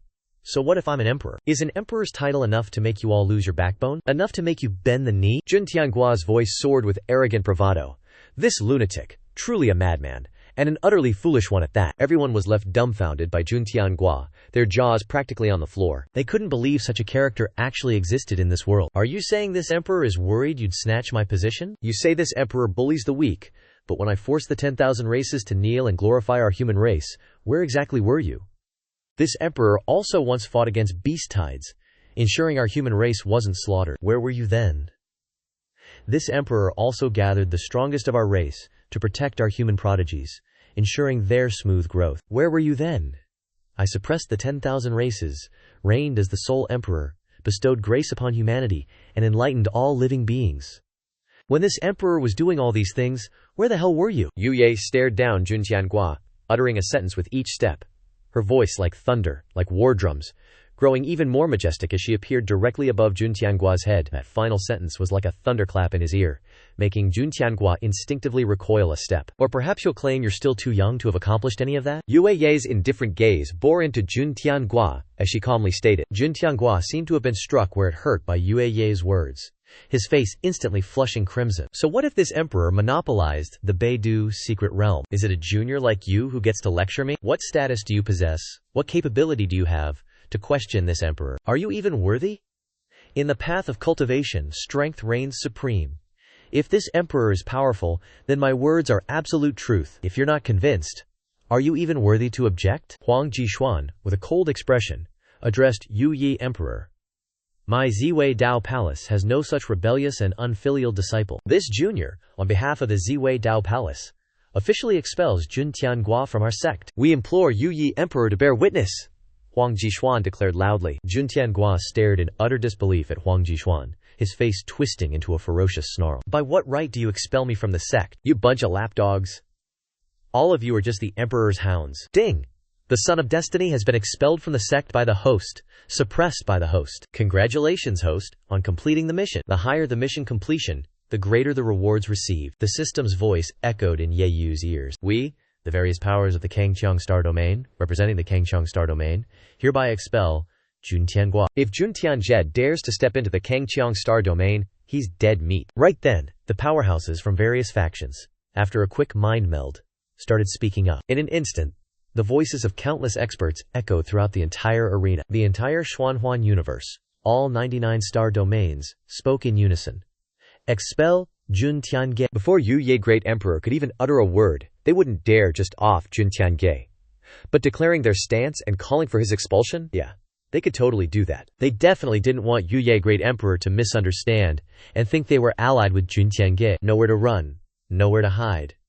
In just a few breaths, Jun Tiange had become the universe's public enemy #1, completely ostracized. In that instant, Jun Tiange looked like he'd been struck by lightning, his entire body trembling, face stiff and pale as a ghost. He never imagined that merely questioning Ye Yu a few times would cost him so dearly. Why? Why is this happening? I was clearly speaking up for everyone. Why are these people treating me like this? And why are they helping Yu Ye Great Emperor? System notification. The Child of Destiny's host has been rejected by the entire universe. Prestige plummeted. Quest rewards are soaring. The system notifications kept chiming in. Watching Jun Tiange stand there dumbfounded, Ye Yu's expression remained perfectly neutral. But inwardly, he was a little amused. Using morality to try and kidnap me? Bro, against absolute power, these petty schemes are nothing but a damn joke. Pathetic, really. I'm a quasi-emperor now, and I just offed another one in front of the entire freaking universe. For Ye Yu to deal with a puny child of destiny like that? He didn't even need to lift a finger. Countless people were already lining up to do the job for him. Why would he be like those villains in his past life novels, needing to play mind games and battle wits with some child of destiny? That, if I can't have it, neither can you nonsense? Nah, not his style. Jun Tiange glared at Ye Yu with burning resentment. All the rage and fear in his heart morphed into pure, unadulterated malice towards our MC. At this point, Jun Tiange didn't even care that Ye Yu was a quasi-emperor while he was still stuck in the blood refinement realm. Ye Yu, do you really think you're all that powerful? If we weren't in the same era, you wouldn't even be able to sniff my dust. I am the heavenly divine saint. I possess the star divine physique. Do you dare suppress your cultivation realm and fight me? Jun Tiange jabbed a finger at Ye Yu, shouting at the top of his lungs. He wanted to prove it. He wanted to prove to the entire universe that in the same cultivation realm, even a quasi-emperor wouldn't be his match. Only then could he prove his worth. And only then could he hope to survive. Clearly, Jun Tiange wasn't a total idiot. He fully understood the dire straits he was in. If he could defeat Ye Yu while in the same realm, he'd definitely gain some respect and attention. Then, even if those factions still targeted him on the surface, he'd be safe and sound. Who knows? This might even be a massive, fortuitous encounter. Otherwise, he was dead for sure. As for whether he could actually defeat Ye Yu, Jun Tiange, this absolute unit has the aptitude of a great emperor. He's practically guaranteed to reach that peak. How could Ye Yu possibly be his opponent? Like, seriously? Ye Yu, just obediently be my stepping stone. Bro, in the same damn realm, how could you ever be my opponent? Jun Tiange thought to himself. And just as this clown finished his monologue, Ye Yu barely even spared a glance at that quasi-emperor's pressure, and with just one look, Jun Tiange was instantly dusted, completely wiped from existence by Ye Yu.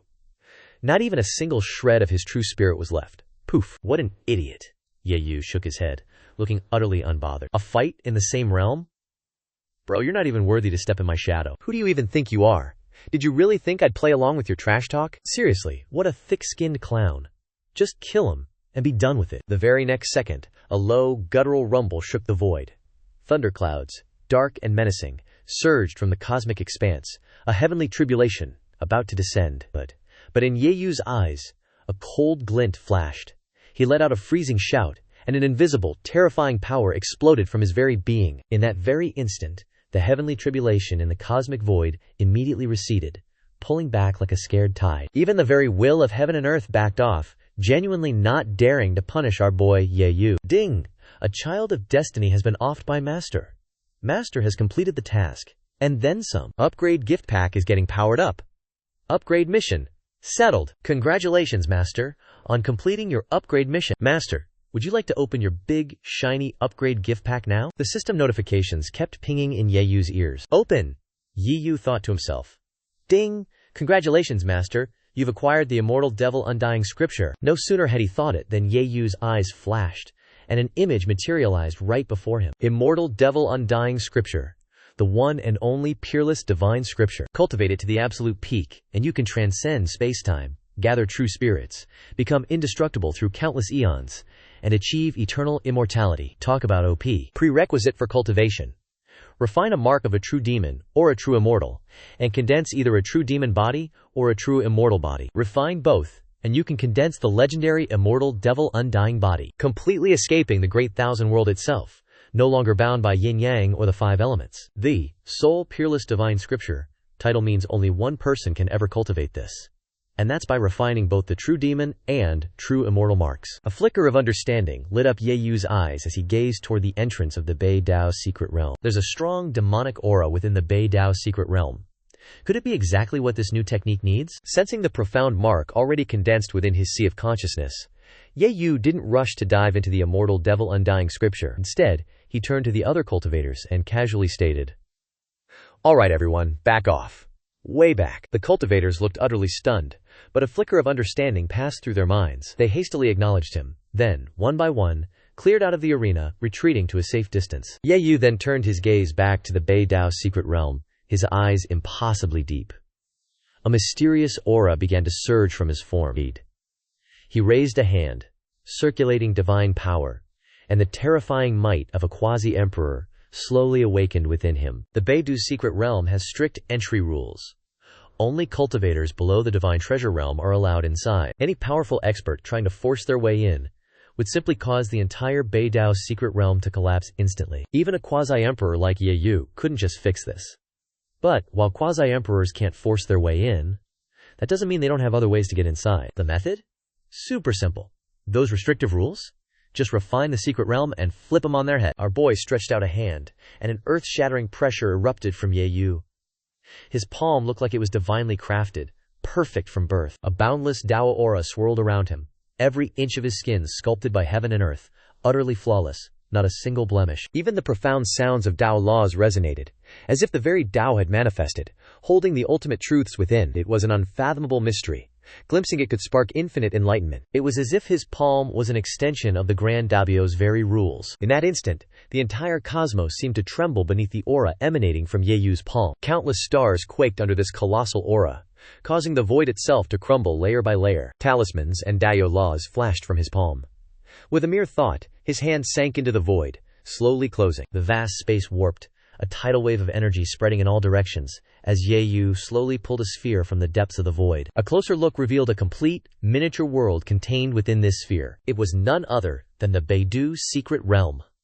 With stars clutched in his hand and a universe cradled in his palm, Ye Yu gazed at the Bei Dao secret realm. Our boy unleashed his divine sense, directly engulfing the entire Bei Dao secret realm, and began to refine it. With a single thought from Ye Yu, talismans materialized one after another from the void, swiftly merging into the secret realm sphere. Very quickly, a flash of light shimmered across the surface of the secret realm sphere. The Bei Dao secret realm, without Ye Yu expending even an ounce of effort, was fully refined. With a mere twitch of his body, our boy entered the Bei Dao secret realm. The space shifted, as if stars had changed their course, revealing a world saturated with death chi before Ye Yu's eyes. Streams of black chi drifted everywhere between heaven and earth. Ye Yu stood in the void, looking down, only to witness that every single living being in this secret realm had been completely demonized. No exceptions. Their eyes were bloodshot, ceaselessly slaughtering one another. The pungent stench of blood permeated the void. Pure chaos reigned, a maddening frenzy of aggression. Waves of violence saturated every corner of this world. This was undoubtedly demonic chi. Strange. In this universe, the concept of demons usually only refers to demonic cultivators. A full-fledged demon race doesn't even exist here. Yet the state of these creatures mirrored the demon race from the novels our boy had read in his previous life. Could this be something not born from this universe, but perhaps connected to the upper realm? Ye Yu furrowed his brow. Suddenly, the words Dizun had spoken to him flashed through his mind. Dispelling distracting thoughts, Ye Yu gazed towards the deepest reaches of this world. The demonic chi originated from that very place. And that place was precisely where the Bei Dao Great Emperor's inheritance resided. The legendary Bei Dao Imperial Palace, said to contain the Bei Dao Great Emperor's inheritance. Several hundred years ago, Ye Yu had indeed come here. But like all the other hopefuls, each time the secret realm opened, he ultimately wasn't destined for the Bei Dao Great Emperor's inheritance. The Dao Palace was riddled with countless trials. One had to overcome each barrier, complete every layer, to finally reach the end. But now? Our boy had already attained the quasi-emperor Dao fruit. Ye Yu, of course, didn't need to waste time with trials like his weaker self from several hundred years ago. He simply, forcefully, tore open the void. He descended directly into the core of the Beidou imperial palace, only to see a white-haired young man sitting cross-legged in its central chamber. Streams of black smoke emanated from him, and intricate dark patterns had already appeared across his skin. The surrounding void was being assimilated by this young man, as if it was about to transform into a demonic hellscape. His terrifying aura seemed to permeate every corner of this space. If an ordinary person were here, even a great saint would instantly fall to the demonic influence, transforming into a mindless demonic creature. The Beidou Great Emperor's divine sense avatar. Ye Yu waved his hand, isolating the space around him, then looked at the young man, instantly recognizing his identity. A divine sense avatar of this caliber could basically be called a top-tier powerhouse in the lower realms. A remnant soul projection, the transformation of the Beidou secret realm. It really was connected to the Beidou Great Emperor. This time, it truly paid off. Sensing the fervent desire from the immortal demon undying scripture imprint in his sea of consciousness, Ye Yu's eyes lit up. This divine sense avatar's transformation was indeed linked to the true demon imprint. Well, that makes things easy. Just as Ye Yu was about to suppress the divine sense avatar, it suddenly seemed to sense our boy's aura. It forcefully opened its eyes, a pair of pitch-black pupils landing on Ye Yu. A chilling, violent killing intent instantly erupted from the divine sense avatar. The aura of death. A dry, raspy voice emerging from its mouth. As soon as the words left its lips, the divine sense avatar directly transformed into a mass of black clouds, enveloping towards Ye Yu. Extending his hand, the 8 Desolations Purgatory Halberd appeared in Ye Yu's grip. The might of the Supreme Emperor weapon began to recover, slashing out as if to split heaven and earth. The sharp halberd blade tore towards the black clouds. The terrifying power caused the Beidou secret realm to tremble incessantly. The black clouds instantly dissipated, then reappeared from the void, continuing to charge at Ye Yu. What the heck is this thing? Undying, and its aura is almost reaching Great Emperor level. Ye Yu frowned, his spiritual sense subtly warning him not to touch this entity. I've killed Great Emperors before, and I can't even kill one demon? Let's see about that then. Our boy stretched his body slightly, blazing battle intent erupting in his eyes. Cultivators are born to fight. Endless battles, endless breakthroughs. That's the true path of cultivation. This method isn't easy to deal with? Fine, then let's have a proper fight. He'll use this divine sense avatar as a stepping stone to break through to the third heaven of the quasi-emperor realm. The 9 secrets buzzed into action, empowered by the Fun, Lin, character secret, his aura exploding outwards. The Dao, character secret evolved myriad heavenly laws, layering techniques upon techniques. Ye Yu went all out, attacking the outer world of the black clouds within the cosmos. Seeing Ye Yu enter the Beidou secret realm, the cultivators outside thought everything was over. They immediately began discussing Juntiange, finally coming to a unanimous conclusion. Absolutely do not accept disciples with brain problems, no matter how high their talent. Too terrifying. It's genuinely too terrifying. Just one small slip-up, and it's a disaster for the entire sect. Look at the Ziwei Dao Palace. Even if Yu Yi Great Emperor doesn't say anything, there's no doubt the Ziwei Dao Palace is definitely screwed. Just because the big shots don't speak, doesn't mean the little guys won't speculate. In this new ancient era, if other Dao lineages spared the Ziwei Dao Palace, that would be truly demonic. The people from Ziwei Dao Palace knew this well in their hearts. Those who left just now were undoubtedly trying to figure out how to minimize their losses. Just as the cultivators were chatting, suddenly, a massive explosion echoed from the void. World power erupted. Earth, wind, water, and fire rapidly manifested. Turbid chi and clear chi surged out in all directions, and 2 figures directly appeared in the cosmos. That's Yu Ye Great Emperor. But who's the other one? Why does he look like the Beidou Great Emperor's divine sense avatar? The Beidou Great Emperor's state? It doesn't look too good. Possessed. The Beidou Great Emperor has been possessed by a demon. Everyone was stunned at first. They instinctively looked towards the battle. And when they saw the situation clearly, the cultivators' pupils constricted, their faces revealing utter shock. Not good! In the next second, the cultivators reacted. Wild power exploded, ripping through the dimensions. The entire meteor zone of the Beidou secret realm instantly crumbled to dust. Spatial cracks tore through everything, and the void itself shattered like a mirror. Some cultivators weren't fast enough. A mere brush with the aftershock turned them to ash. They didn't even get a chance to scream. Our boy Ye Yu, busy clashing with the divine thought incarnation, saw this, frowned, and swung his 8 Desolations Purgatory Halberd, ripping apart the cosmic barrier and diving straight into the chaos sea. The berserk divine thought incarnation roared like a beast upon seeing this, and immediately gave chase. Seeing Yu Ye Great Emperor lead the Divine Thought Incarnation out of the universe, the panicking cultivators froze in their tracks, their faces pale, still reeling from the horror, their hearts pounding. That demonic Divine Thought Incarnation. Thank goodness, it didn't affect the sect disciples or the Beidou secret realm. If it had, wouldn't it be? This thought flashed in everyone's minds, and instantly their faces stiffened, they reacted, their bodies trembling. So this was why Yue Ye Great Emperor prevented the younger generation from entering the Beidou secret realm. Everyone had a sudden realization, feeling ashamed of themselves, their hearts overflowing with gratitude for Ye Yu. They looked at Jun Tiange with even more contempt and mockery. An idiot is truly an idiot. He dared to question Yu Ye Great Emperor's intentions, not knowing the Great Emperor was saving his sorry hide. Bro deserved to die, honestly. In the Chaos Sea, Ye Yu was, of course, unaware of everyone's speculations. But even if he knew, our boy wouldn't have cared less. After battling the Divine Thought Incarnation for a few minutes, Ye Yu gradually began to understand its true state. It essentially only had one annoying trait: immortality. Its actual power boost wasn't even that significant. Furthermore, due to the influence of the demonic energy, it was mindless, so its true combat power couldn't be fully unleashed, yet it still couldn't be destroyed. If I combine the 9 secrets with the 8 desolations purgatory halberd, can I imprison it and completely obliterate it? After a brief contemplation, Ye Yu formed hand seals, and talismans materialized around him. Ye Yu softly roared, "Seal!" The 8 desolations, purgatory halberd, in his hand, transformed into a roaring black dragon, hurtling towards the Divine Thought Incarnation. He pointed his hand like a sword, and countless talismans, at Ye Yu's command, pierced through space, enveloping every single position of the Divine Thought Incarnation. A profound and mysterious aura rapidly surged. Each talisman spread out, forming countless divine seals, locking down the Divine Thought Incarnation, tightly imprisoning it, making it impossible to move. The black dragon roared, charging towards the Divine Thought Incarnation. Can't destroy it once?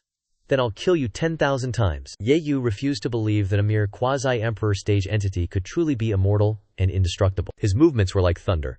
His Q and blood burned like a roaring furnace. As the 8 desolations purgatory halberd was unleashed, the will of Senluo 8 desolations seemed to become fuel, setting heaven and earth ablaze. Forget the Divine Thought Incarnation. Even the void within its cage seemed to be consumed by this flame, and countless strands of chaos chi dissipated in that instant. It was as if reality itself was being chaotically restructured.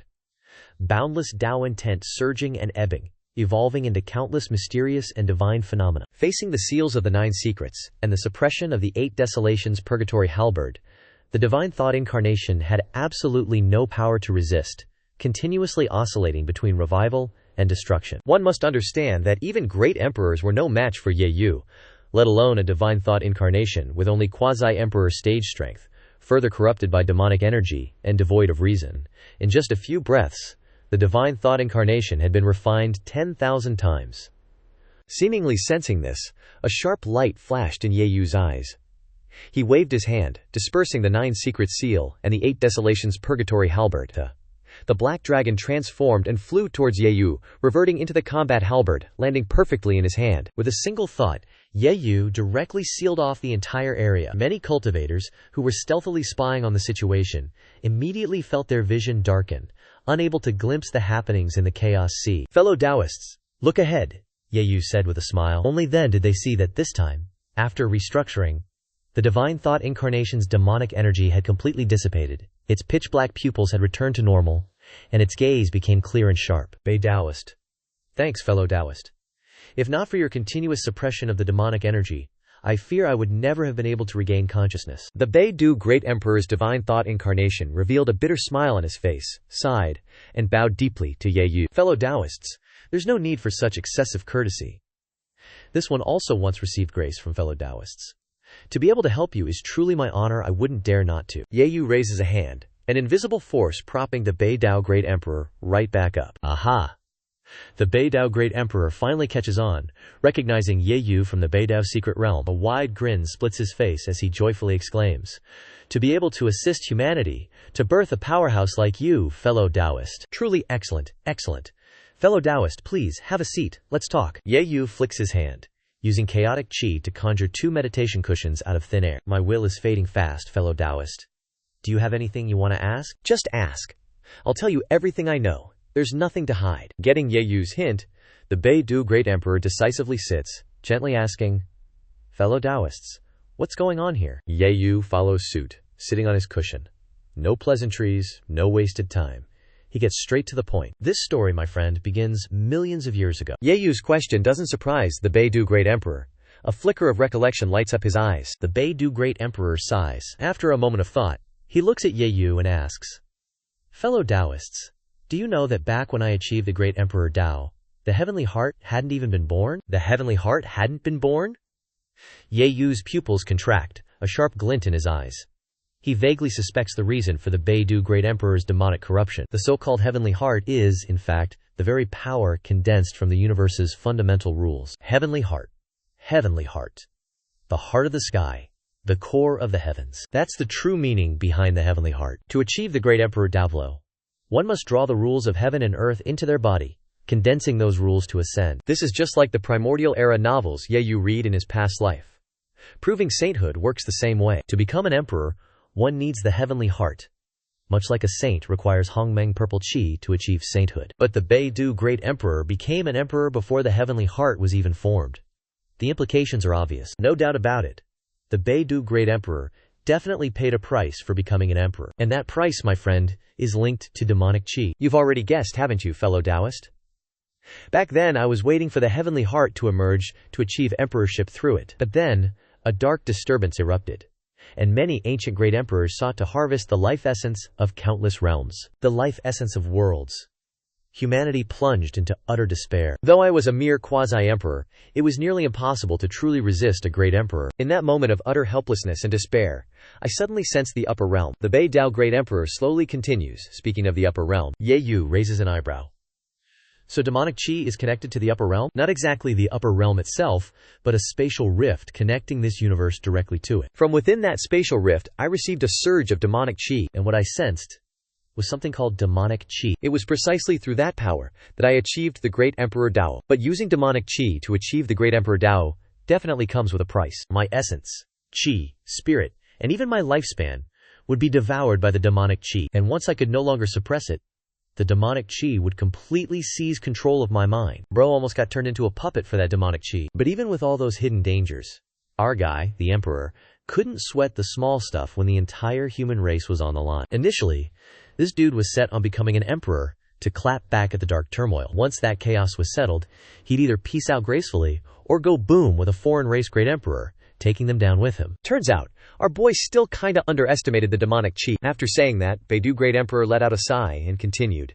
He went out with a bang, taking a foreign race great emperor with him. But that cunning demonic qi seized the chance to mess with him, forcing him to preserve this spiritual avatar. For countless years, this dude's been suppressing the demonic qi. And, well, Taoist friend, you're seeing the results right now. Apparently, over the last century, even Beidou Great Emperor couldn't hold out much longer against the demonic qi, eventually getting his mind twisted by it. If Yeyu hadn't popped up, the Kangqiang star domain, maybe even the whole damn universe, would have been plunged into utter chaos. As for the sheer menace of this demonic qi, Yeyu saw it clearer than his cultivation path. Strong cultivators might stand a chance, but regular mortals? Nah, they'd be utterly defenseless, straight up fodder. Every single living thing in the Beidou secret realm is already under the influence of that demonic qi, all thanks to Beidou Great Emperor's spiritual avatar. Demonic possession? If that spiritual avatar ever breaks loose into the cosmos, the sheer horror it would unleash is, well, self-explanatory, isn't it? Taoist friend, if you're planning to ascend to the upper realm, you better keep your guard up. The upper realm? Something huge probably went down there. Not only are we getting demonic qi through spatial rifts, but also qi that originated directly from the upper realm. You know what they say? From a drop, you see the ocean. It's clear what kind of mess the upper realm is in right now. Taoist friend, seriously, don't sleep on this demonic qi. This stuff is far from simple. What he got was just a tiny, stray imprint of that demonic qi. Just a tiny imprint could mess with a great emperor?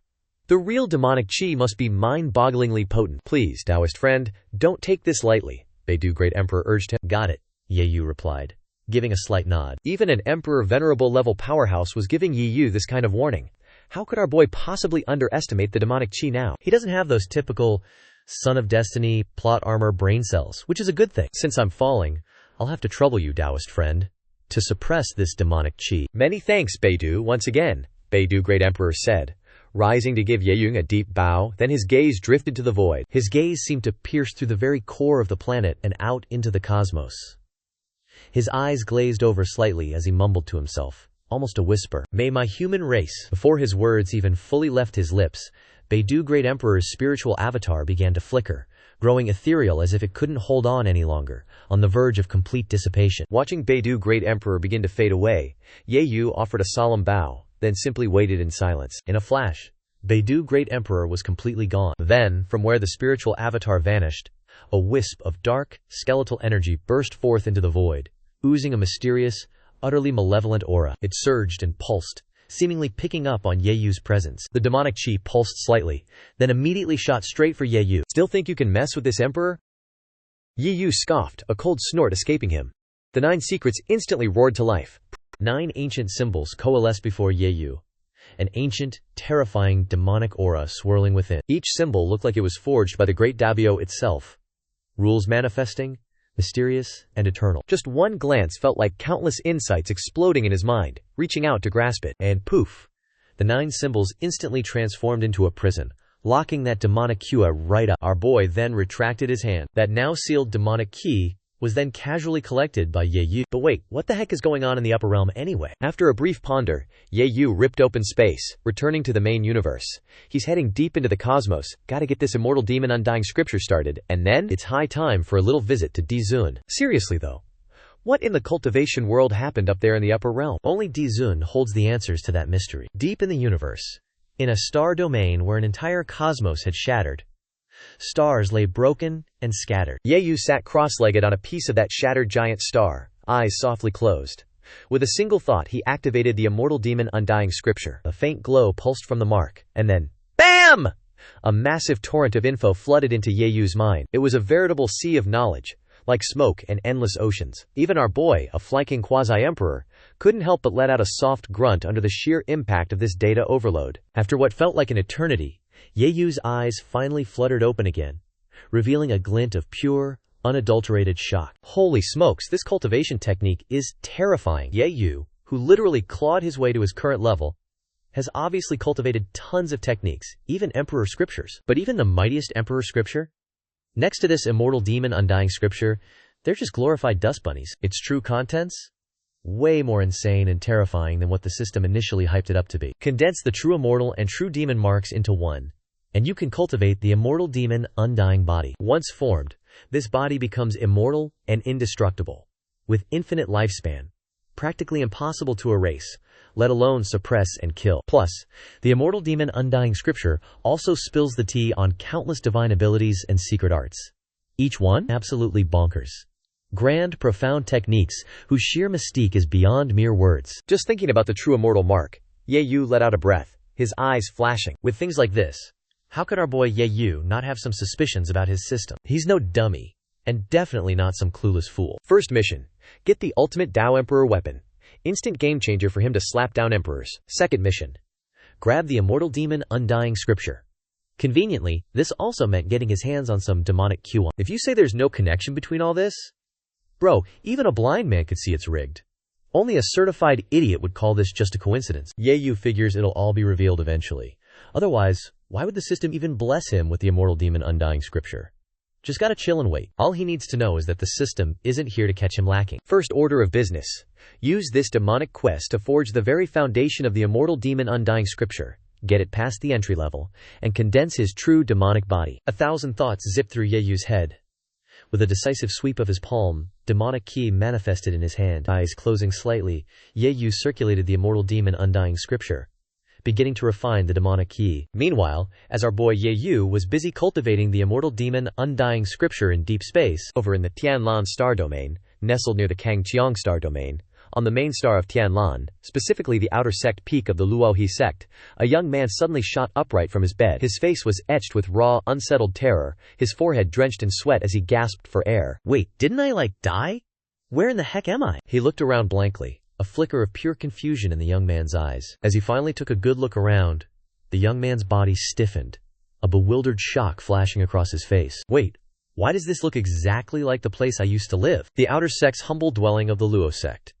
Then, as if something clicked, The young man raised his hands and stared at them. Immediately, he scrambled to his feet and rushed to the bronze mirror. This face. It is the Luo He sect.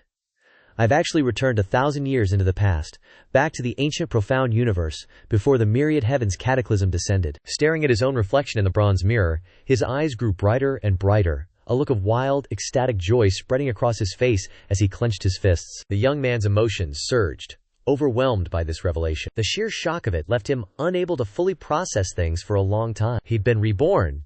Haha, this is too good. Absolutely too good. I know all the fortuitous encounters that will appear in the next 1,000 years. Now that I've returned 1,000 years into the past, doesn't that mean all those opportunities belong to me? With those fortuitous encounters, I can definitely ascend to emperorhood. Before he could even finish that thought, a certain figure flashed through the young man's mind.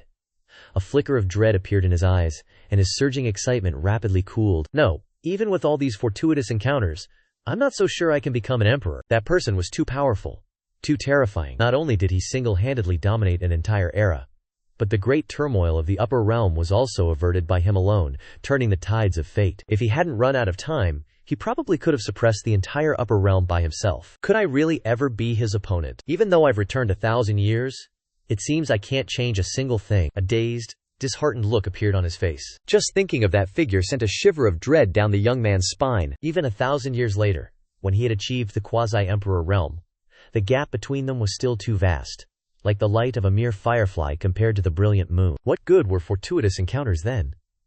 The young man knew very well.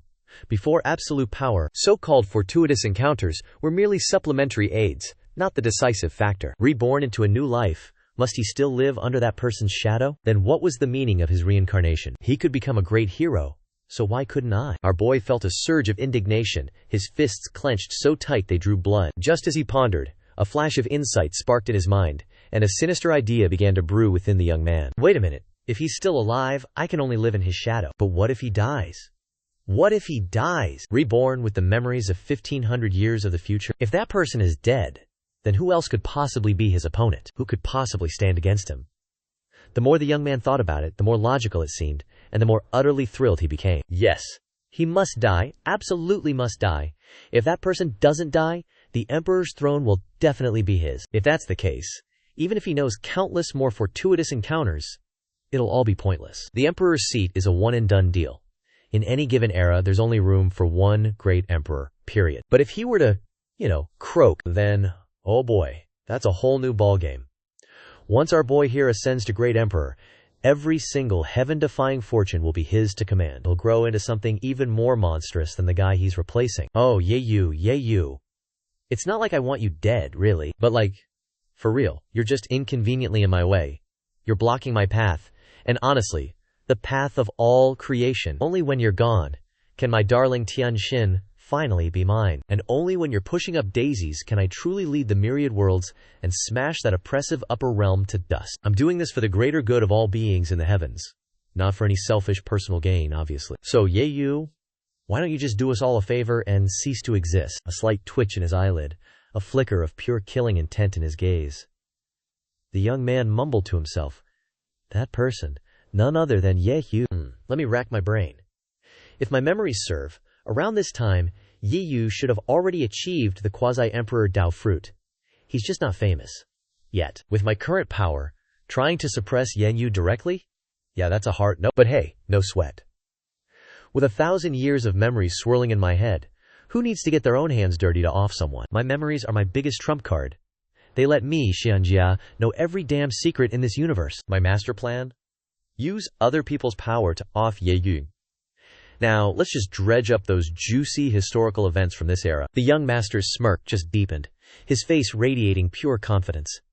He practically saw Yeyu's miserable end playing out in his mind already. Yeyu, you are absolutely, 100%, unequivocally doomed to die in that desolate, shattered star domain. Meanwhile, over on Yeyu, dark demonic energy was surging, yet somehow, the profound Tao of creation was also swirling around him. Suddenly, as if a cosmic alarm went off in the depths of the void, Yeyu's eyes snapped open, and in that same instant, a tangible, divine light exploded from his gaze, seeming to tear open the very fabric of yin and yang, reshaping heaven and earth. Countless shattered stars in the vicinity instantly vaporized into cosmic dust. We're talking terrifying, planet-shattering power here. A power so immense, the entire damn star domain seemed to shiver in fear. The tremors he sensed manifested as ethereal glyphs right before him, gathering and then sinking back into Yeyu's eyes. Countless arcane runes exploded from Yeyu's eyes, like an ancient, majestic, and impossibly mysterious river of time, etching itself into the very depths of his soul gaze. A single thought, and countless visions flashed before his eyes. His divine sense erupted, instantly engulfing the entire universe, before swiftly retracting and focusing on the Tianlan star domain. Someone's gunning for me, and their killing intent feels special. What's this clown up to? Yeyu muttered to himself. Lately, he'd been sensing a lot of ill will and killing intent. I mean, when you're a zero-to-hero rising star, you're bound to step on a few toes, right? Yeyu couldn't care less. Most of these chumps only dare to think about harming him. Actually acting on it? Nah, they're too scared. And as for the one appears, kill one philosophy? Bro, the entire universe has trillions of stars and quadrillions of living beings. Could Yeyu actually wipe them all out? Piaft. Plus, he's too lazy to bother. The strong stay strong. And the pathetic stragglers? They'll forever be choking on his dust. Why would Yeyu, who's operating on a cosmic level, even waste a single brain cell on these gutter rats scurrying in the shadows? But that particular surge of malicious intent he just felt? That actually piqued Yeyu's interest. Wait, what? But the feedback from his Tianzi? Oh boy, it revealed this dude was actually pretty special.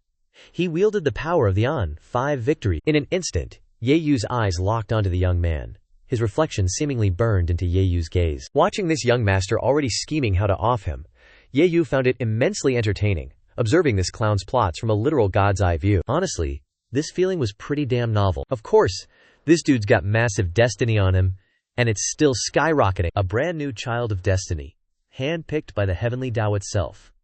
Yeyu just wondered what kind of juicy plotline this guy would stir up for him. With his aura-gazing technique active, Yeyu spotted the faint, golden, ethereal key that mortals couldn't perceive swirling above the young man's head. Our boy's expression stayed cool as a cucumber, not even a flicker of surprise. Not only that, but Yeyu was actually super intrigued.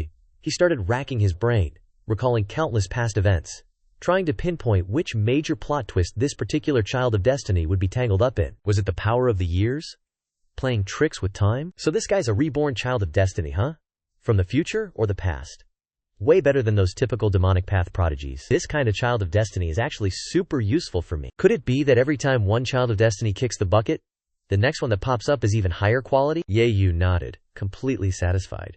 He'd already pieced together like 80 to 90% of this new child of destiny's whole deal. With one final glance at the young man, Yeyu left a subtle mark on him, then completely ignored him.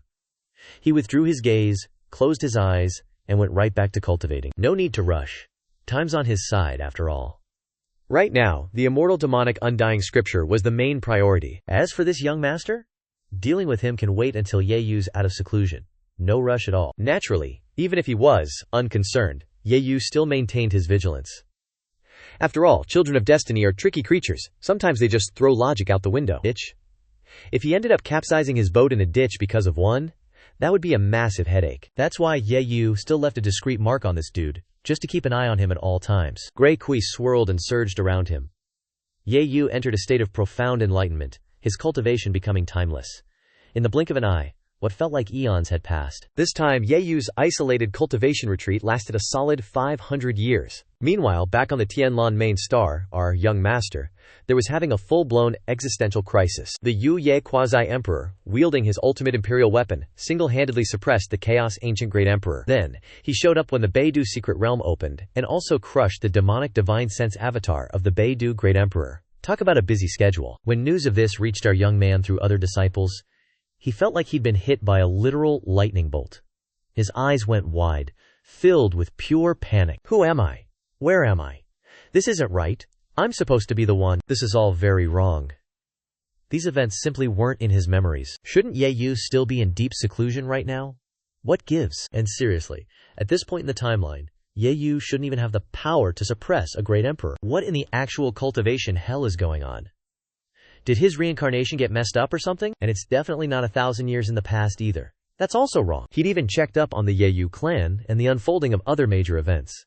Everything else seemed fine. It was all exactly the same as 1,000 years ago. The only variable, it seemed, was Yeyu himself. Realizing this, The young man's face instantly shifted. A sense of desperate urgency surged within him, and he immediately resolved to start setting up his schemes to deal with Ye Yunyu. And just like that, another 5 years flashed by.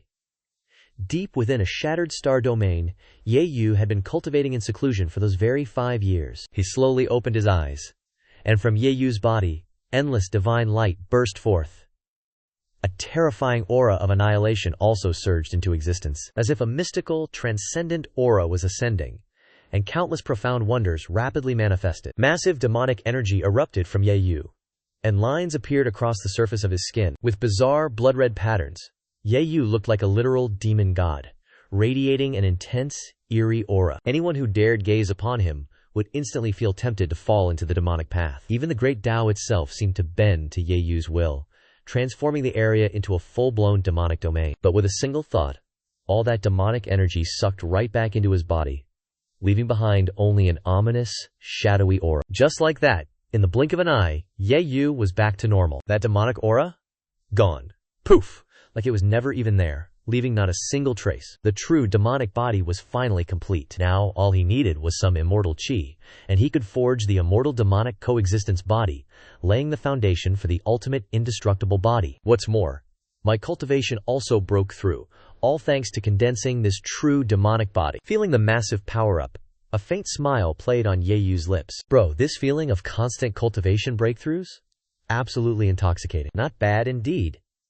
Ye Yu's cultivation, boosted by his true demonic body, had rocketed all the way to the quasi-emperor realm. The third heaven true demonic body had also been forged and completed. If he activated his true demonic body like before, his strength would surge immensely, and he'd even gain a hint of indestructibility. As long as his true spirit remained within even a speck of flesh, he could instantly regenerate his entire body. Combine that with his GZMI, and he's practically immortal, no cap. At the very least, even a great emperor would struggle to take him down. His current battle prowess, even without unleashing his Baohuang Lianyuji, was enough to genuinely contend with a great emperor. Furthermore, the true demonic body's characteristics go far beyond that. Just like how Beidou Great Emperor's divine sense incarnation could assimilate and infect other living beings, Ye Yu, upon activating his true demonic body, could do the same.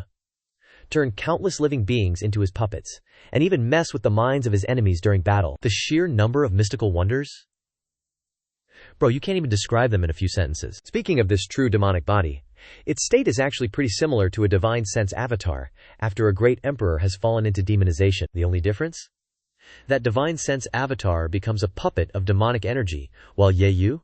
He controls the demonic energy. Plus, the true demonic body is way stronger than some incomplete demonic assimilation. With a single thought, Ye Yu activated the mark he'd left on the young man, sensing everything that had happened to the youth over the past 5 years. A torrent of information and images immediately flooded Ye Yu's mind. Hold up. My situation and his perception don't quite match. When he saw the young man's conversation with his disciple, Ye Yu noticed the young man's emotions were off.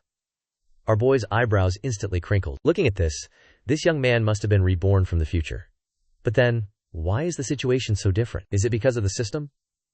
In his future, I didn't activate the system. Ye Yu, deep in thought, had already pieced together the general idea. He immediately continued to observe the young man's developments in this current year. Know yourself, know your enemy, and you'll win 100 battles out of 100. Classic wisdom, right? A wise sage once said, strategically disregard your enemy, but tactically take them seriously. Ye Yu, of course, completely agreed. He wasn't about to underestimate this child of destiny just because he seemed weak. Nor would he ignore his plans. Plus, eating popcorn and watching someone else plot against you? That's just peak entertainment, bro. After catching a glimpse of this young man's grand scheme, a strange glint flashed in Ye Yu's eyes, as expected of a reincarnator, knowing even this secret. But what a pity, bro, still doesn't understand the human heart. Ye Yu let out a small chuckle, suddenly hyped to witness the bewildered and despairing face of this young man, when he finally realized what was happening. Guess our boy already figured out this dude's main questline. Looks like we just gotta wait for the system to drop the mission. Shaking his head, Ye Yu retracted his gaze. No need to look anymore. Waiting will do the trick. For now, though, it's time to go figure out what the heck happened in the upper realm. He stood up, took one step, and poof, Ye Yu's figure instantly vanished from the spot. Meanwhile, over at the Yaoqi star domain, the Yaoqi sacred land reigns supreme. The Yaoqi sacred land has been renowned throughout the entire universe for countless eons, with many great emperors either rising from their disciples or having deep connections with them. This is, naturally, the source of the Yaoqi Sacred Land's immense power. Unlike other ordinary forces or academies within a single realm, the Yaoqi Sacred Land was literally formed by the fusion of countless small stars, standing majestically in the center of the Yaoqi star domain, like it owns the whole damn place. Inside the main hall of the Yaoqi Sacred Land, a peerlessly gorgeous woman, her entire body obscured by a shadowy aura, sat on the highest phoenix throne. Even through the darkness, one could vaguely discern her enchanting features, making 10,000 beauties look like fodder. Beneath the phoenix throne, many elders of the Yaoqi Sacred Land stood on either side. And who else but the reborn child of destiny stood in the center of the great hall? Chu Qing stepped forward, bowing. "This junior greets the Yaoqi domain lord, and all esteemed Yaoqi elders." He bowed respectfully to everyone, when a clear, authoritative voice from the throne cut him off. "No need for useless pleasantries. You claim you can scheme against great Emperor Yu Ye?" From the Phoenix throne, a clear yet impossibly majestic voice echoed, as a pair of eyes, burning bright, seemed to pierce through the shadowy aura, locking onto Chu Qing, making Chu Qing feel like his cultivation base was about to crack under the pressure. Chu Qing carefully explained. "This junior once heard that Yu Ye disdained the Yaoqi Sacred Land, and even disrespected the Domain Lord. So, this junior specifically came to offer my humble assistance to the Domain Lord and the Sacred Land." Chu Qing carefully explained. Though this junior knows the true reason Ye Yu offended the Yaoqi Sacred Land, it was because Ye Yu once dared to flirt with this very Domain Lord, pushing her past her limit, making her hate Ye Yu for hundreds of years. But obviously, he couldn't actually say that out loud. I mean, that juicy tidbit was something the Yaoqi Domain Lord herself spilled in the future. If he blurted it out now, he'd have no way to explain, and probably piss off the current Yaoqi Domain Lord even more. The Domain Lord scoffed. "So you think you'll gain something but end up losing everything? You, a mere divine repository realm ant, dare to spout such arrogant nonsense. This queen doesn't know where you even heard such ridiculous rumors. My Yaoqi Sacred Land has always maintained excellent relations with great Emperor Yu Ye. And do you even know what crime it is to scheme against a great emperor?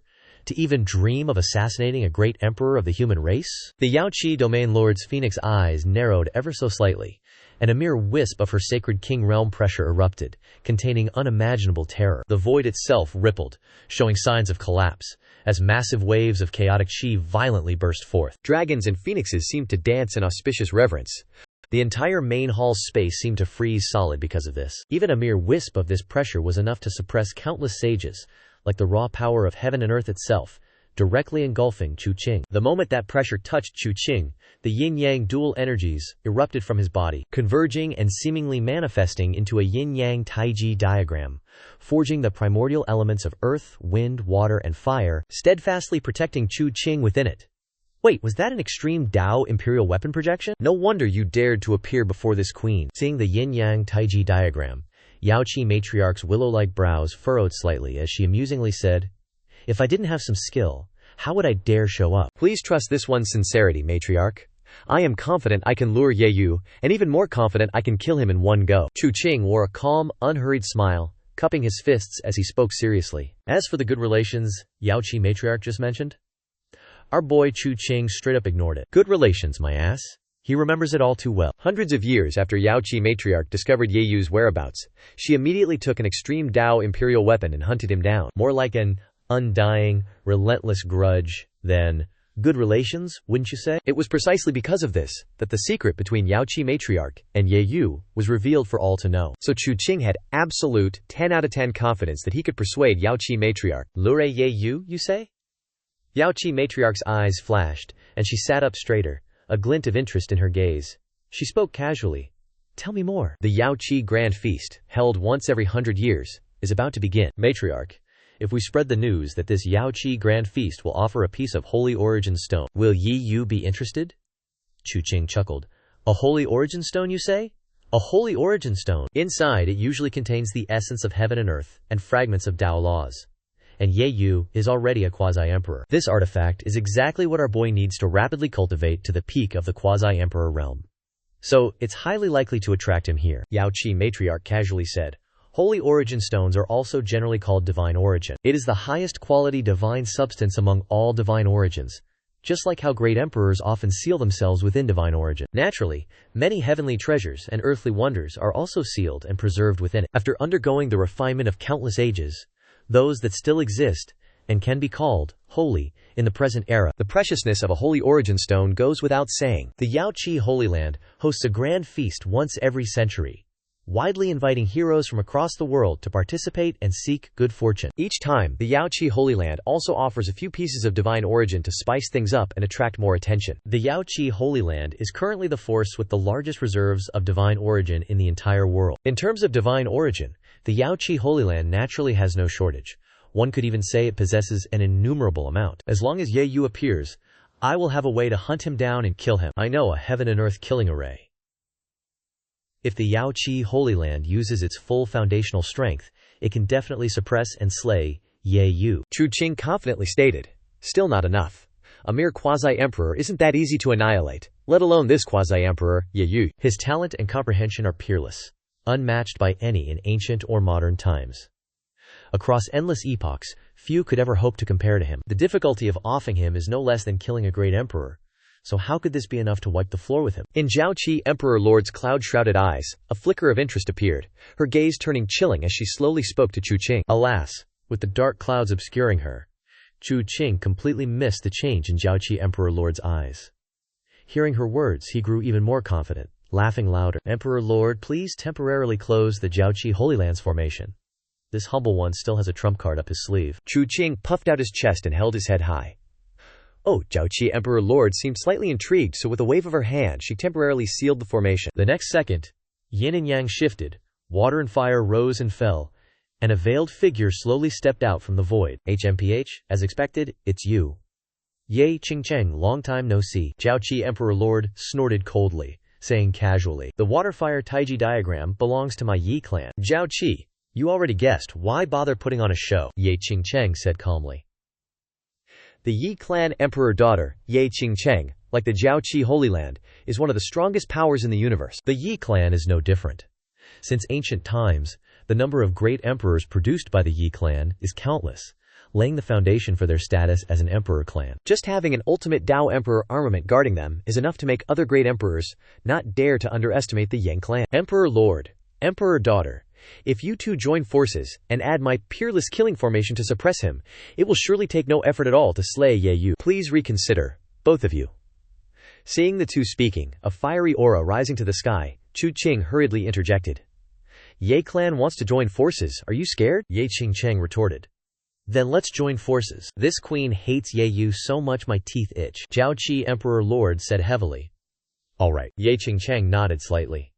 The two women looked at each other, their eyes filled with an incomprehensible, indescribable meaning. Ye Yu, this time you'll have nowhere to ascend and no way to descend. Who told you to dare provoke these two powerful women, bro? Don't you know women are not to be trifled with? With Zhaoqi and the Ye clan joining forces, how can you, Ye Yu, possibly survive? Chu Qing bowed his head, unable to see the silent exchange between the two women. In his eyes, a glint of malicious joy flashed, as if he had already seen Ye Yu's tragic end after the Zhaoqi Holy Feast began. Although he didn't want to admit it, he still felt a hint of envy. What talent or virtue does Ye Yu possess to make both Zhaoqi Emperor Lord and Ye clan's Emperor Daughter fall for him? Even more detestable was Ye Yu's refusal. That only angered him further. If it were him, he would have long since groveled at the feet of those two women. Ye Yu, you're dead for sure. Before the god-devil forbidden land, the figure who had just appeared seemed to realize something. Ye Yu turned his gaze towards the Zhaoqi Holy Land. Reporting, Master? Your reputation in the mystical world has, therefore, you will be targeted at the upcoming Zhaoqi Holy Feast, specifically, by the Son of Destiny. Please, Master, resolve this calamity caused by the Son of Destiny. Mission complete. Reward. A big bag of goodies. The higher the completion rate, the greater the reward. At this moment, the system's prompt rang in Ye Yu's ears. So it is about the Zhaoqi Xuanhuan? Well, looks like Destiny's calling. Our boy's been dodging this for centuries, but stalling won't fix it. Time to face the music. Ye Yu finally gets it, letting out a weary sigh. Just thinking about the potential chaos at Zhaoqi Xuanhuan? Bro's already got a headache. Compared to that headache, the so-called Son of Destiny?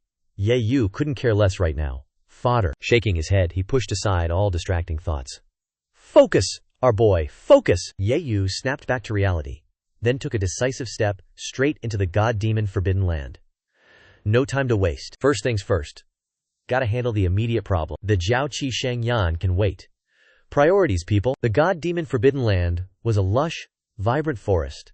A true fairyland. And then, ripples appeared in the void. Ye Yun phased into existence mid-air, eyes locked onto Dizun. It had been years, but Dizun was still chilling silently on a stool, looking exactly the same. Sigma energy, much? You're here. Sit, Dizun stated, his gaze icy as he met Yeyu's. Our boy, ever polite, cut straight to the chase. Senior, can we finally talk about what went down in the upper realm? Yeyu obediently took a seat, eyes still burning with curiosity. Roughly 10 millennia ago, a single drop of demon blood appeared in the upper realm. That one drop of demon blood? It infected the entire upper realm. Not even the friggin' God Emperor was spared. The whole upper realm became a demon domain. Remember that time not long ago you ran into Bei Dao Da Di, who got demonized through a spatial rift? Yeah, that was just a taste. That was merely a divine sense avatar, by the way. That's why I told you to steer clear of the upper realm. It's a death trap. Unless you've got the power to fix everything, I strongly advise you to stay far, far away from that place. The upper realm now?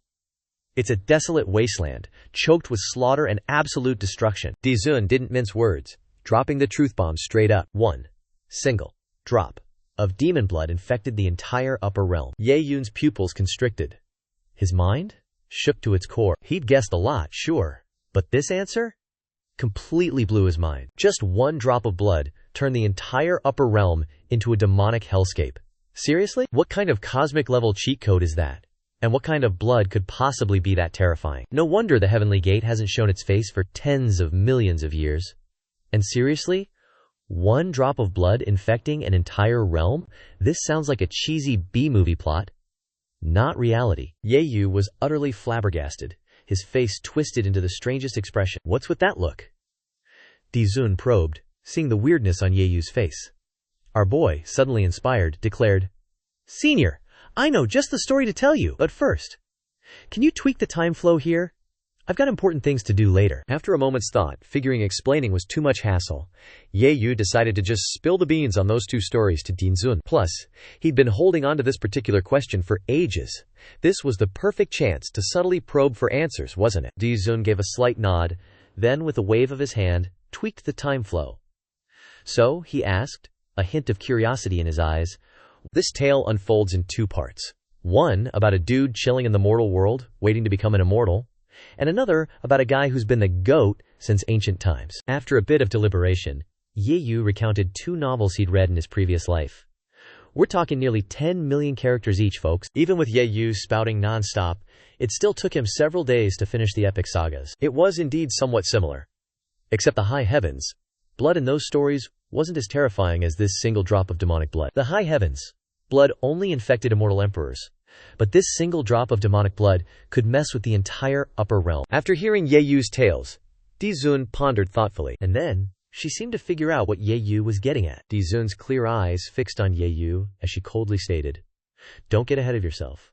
I'm not waiting for anyone to come back and help you.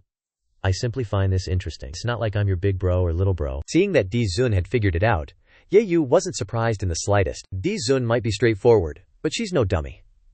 Our boy Yeyu practically gave away his entire life story. It would be weirder if Dizun didn't guess. Though, hearing such gossip come from Dizun's mouth was still a novel experience. So senior, why are you staying in the lower realm? Yeyu asked curiously. The upper realm has turned into a demonic domain. I don't like ascending. It's too chaotic and absolutely disgusting up there. I don't like it. Might as well stay in this peaceful lower realm, Dizun said, clearly annoyed. She paused for a moment, then continued. To be honest, I guess you could say I am waiting. But I'm not waiting for a person. I'm waiting for the right moment. I want to try and restore the upper realm. Otherwise, with the upper realm connected to 3,000 Dao domains, if things keep going like this, not only this Dao domain, but all 3,000 Dao domains, and even the all heavens and myriad worlds, will turn into demonic domains. By then, all living beings will be slaughtered. If it's possible, I want to resolve this calamity. This talk of universes was just Yeyu being influenced by his past life's knowledge. In the lingo of this xuanhuan world, each universe is essentially a Dao domain, a domain under the jurisdiction of the upper realm. No need to elaborate further. Hearing these words, Yeyu's expression grew serious. Senior, do you know where that drop of demonic blood came from? I know a thing or two, but I won't tell you. You only need to know that the upper realm isn't the highest world, and God Emperor isn't the final destination of cultivation. That's enough. Dizun shook her head, hesitated for a moment, then added, It's not that I won't tell you, but some things, knowing too much, isn't good. It could affect you. Cultivation isn't the highest world. So there are even stronger worlds beyond the upper realm, an immortal realm? Or something similar to the high heavens? Ye Yu pondered. Our boy isn't dumb. Just because Dizun wouldn't say didn't mean he couldn't connect the dots. However, if Dizun wasn't saying it, then she definitely had her reasons. Ye Yu didn't ask further. Just a single drop of blood could impact the entire upper realm. Holy crap, just how terrifying and bizarre must the worlds above that be? Ye Yu clicked his tongue internally, utterly dumbfounded. Many thanks, Senior, for clarifying my doubts. Ye Yu mulled it over for a bit, then shook his head, standing to bow deeply to the Emperor Venerable. The Venerable, however, waved a dismissive hand. No need for all that. Just get back to your stories. This Venerable clarifying your doubts is only natural. It's precisely why I allowed you to establish your own faction in the first place. If you want to resolve the upper realm's crisis and smoothly ascend, establishing a power base is absolutely essential. Emperor Venerable shook her head, unperturbed, and calmly stated, All right, enough chatter. You make your own decisions. This Venerable shall impart a divine technique to you. Consider it repayment for your tales. Ye Yu's eyes practically became glowing spirit stones. A divine technique from this absolute unit? Bro knew it wouldn't be some low-tier stuff. This technique is called the Grand Dao Treasure Vase. Emperor Venerable smirked, radiating pure pride. When the Grand Dao Treasure Vase is unleashed, it can turn all worldly things into primordial chaos, returning them to nothingness. It can even refine the 3,000 great Daos into a single, unified entity, making them yours. And that's not all.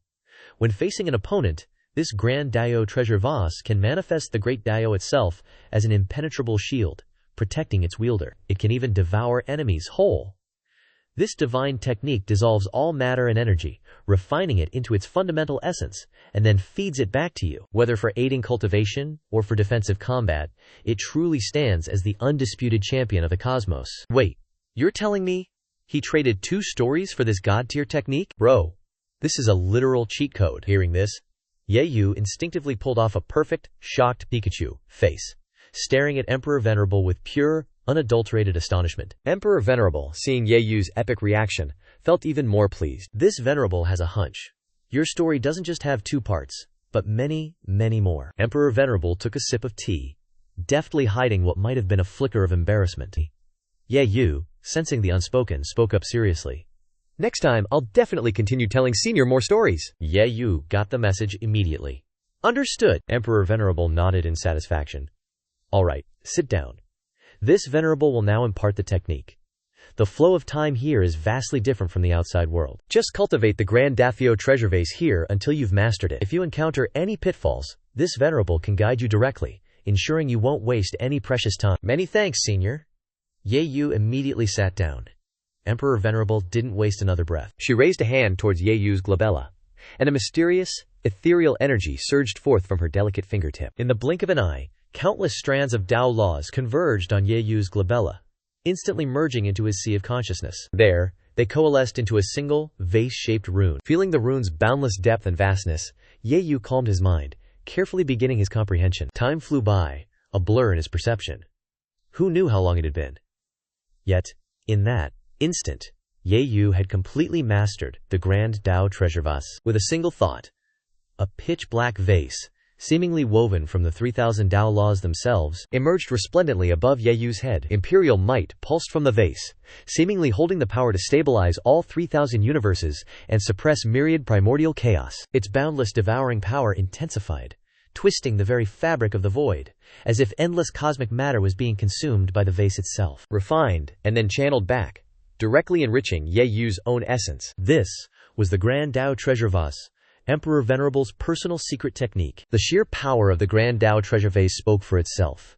It wasn't just a secret technique, it was a bona fide divine artifact. While its might not quite rival an ultimate Dao imperial armament, its terrifying power was undeniable. What's more, Ye Yu could sense that this was just the Grand Dao Treasure Vase's nascent, freshly condensed form. If this bad boy gets nurtured over eons, it's definitely going to evolve into an ultimate emperor armament. Heck, it might even surpass them. No cap. Clinging to Dizun's coattails really was the right move.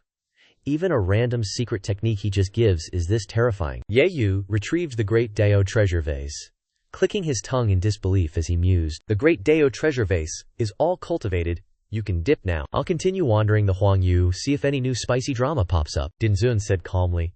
But wait, why did our boy Ye Yu feel like Dinzun was low-key hinting at him? Yes, senior. This junior will hit you up for some wisdom when he's got time. Everyone here's got some face to uphold. If Dinzun's dropping hints, Ye Yu's gotta play along. Seek guidance about what? Telling stories? Obviously?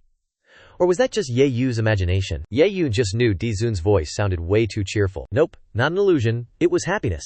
He really was hinting. But why did Senior Dinzun suddenly feel so wholesome? Wait, is he kinda cute? Ye Yun touched his nose, gave Dinzun a bow, then dipped out. The Jiaoqi Saint Feast, a massive event from the Jiaoqi Holy Land that only happens once every 100 years, was kicking off. Naturally, the scene was packed wall to wall with people. Not only were humans visiting, but prodigies from myriad races also gathered here. Even more, powerful seniors were invited to attend. Honestly, this might just be one of the biggest events in the entire damn universe. Looking afar, brilliant lights shone.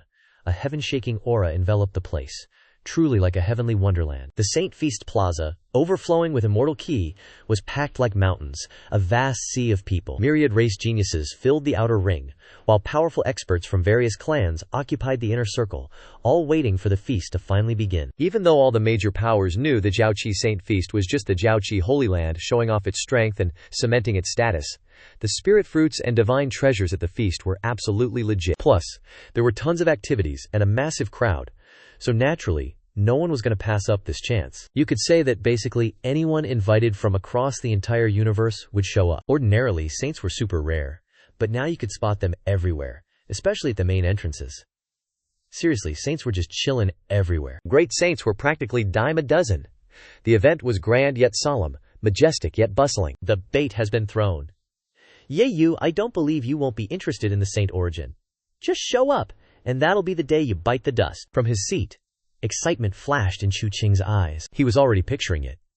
After Ye Yu kicked the bucket, he'd hoist the human race's banner and become the ultimate winner. Just wait until I use my future foresight to snatch all those opportunities, slowly ascending to Great Emperor. Who knows?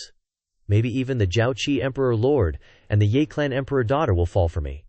It's not impossible. Thinking this, Chu Qing smirked, already lost in his Delulu fantasies. And right then, a mysterious, ancient, indescribable bell chime rang out, instantly echoing across the entire Jiaoqi star domain. At this moment, the Jiaoqi Holy Land's inherited ultimate emperor armament, the Jiaoqi Sacred Feast, has officially kicked off. From the immortal Yi clan, young Miss Ye Qingcheng arrives.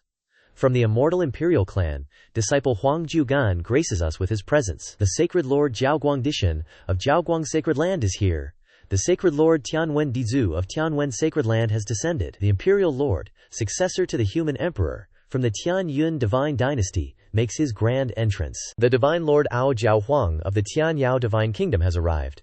The clan head Huang Zunzu of the Huang Jiyu Divine Clan is here. Each resounding shout echoed through the heavens and across the entire starfield. At the main seat of the feast, an indescribably majestic and profound divine figure sat, his entire being radiating the immortal light of the Dao Tao. More figures appeared one after another, each with a flickering projection of an ultimate Dao Emperor armament behind them. Some manifested the profound mystery of suppressing the 4 seas and 8 realms, while others displayed the divine wonder of the 5 elements in circulation. Others showed worlds being born and universes collapsing.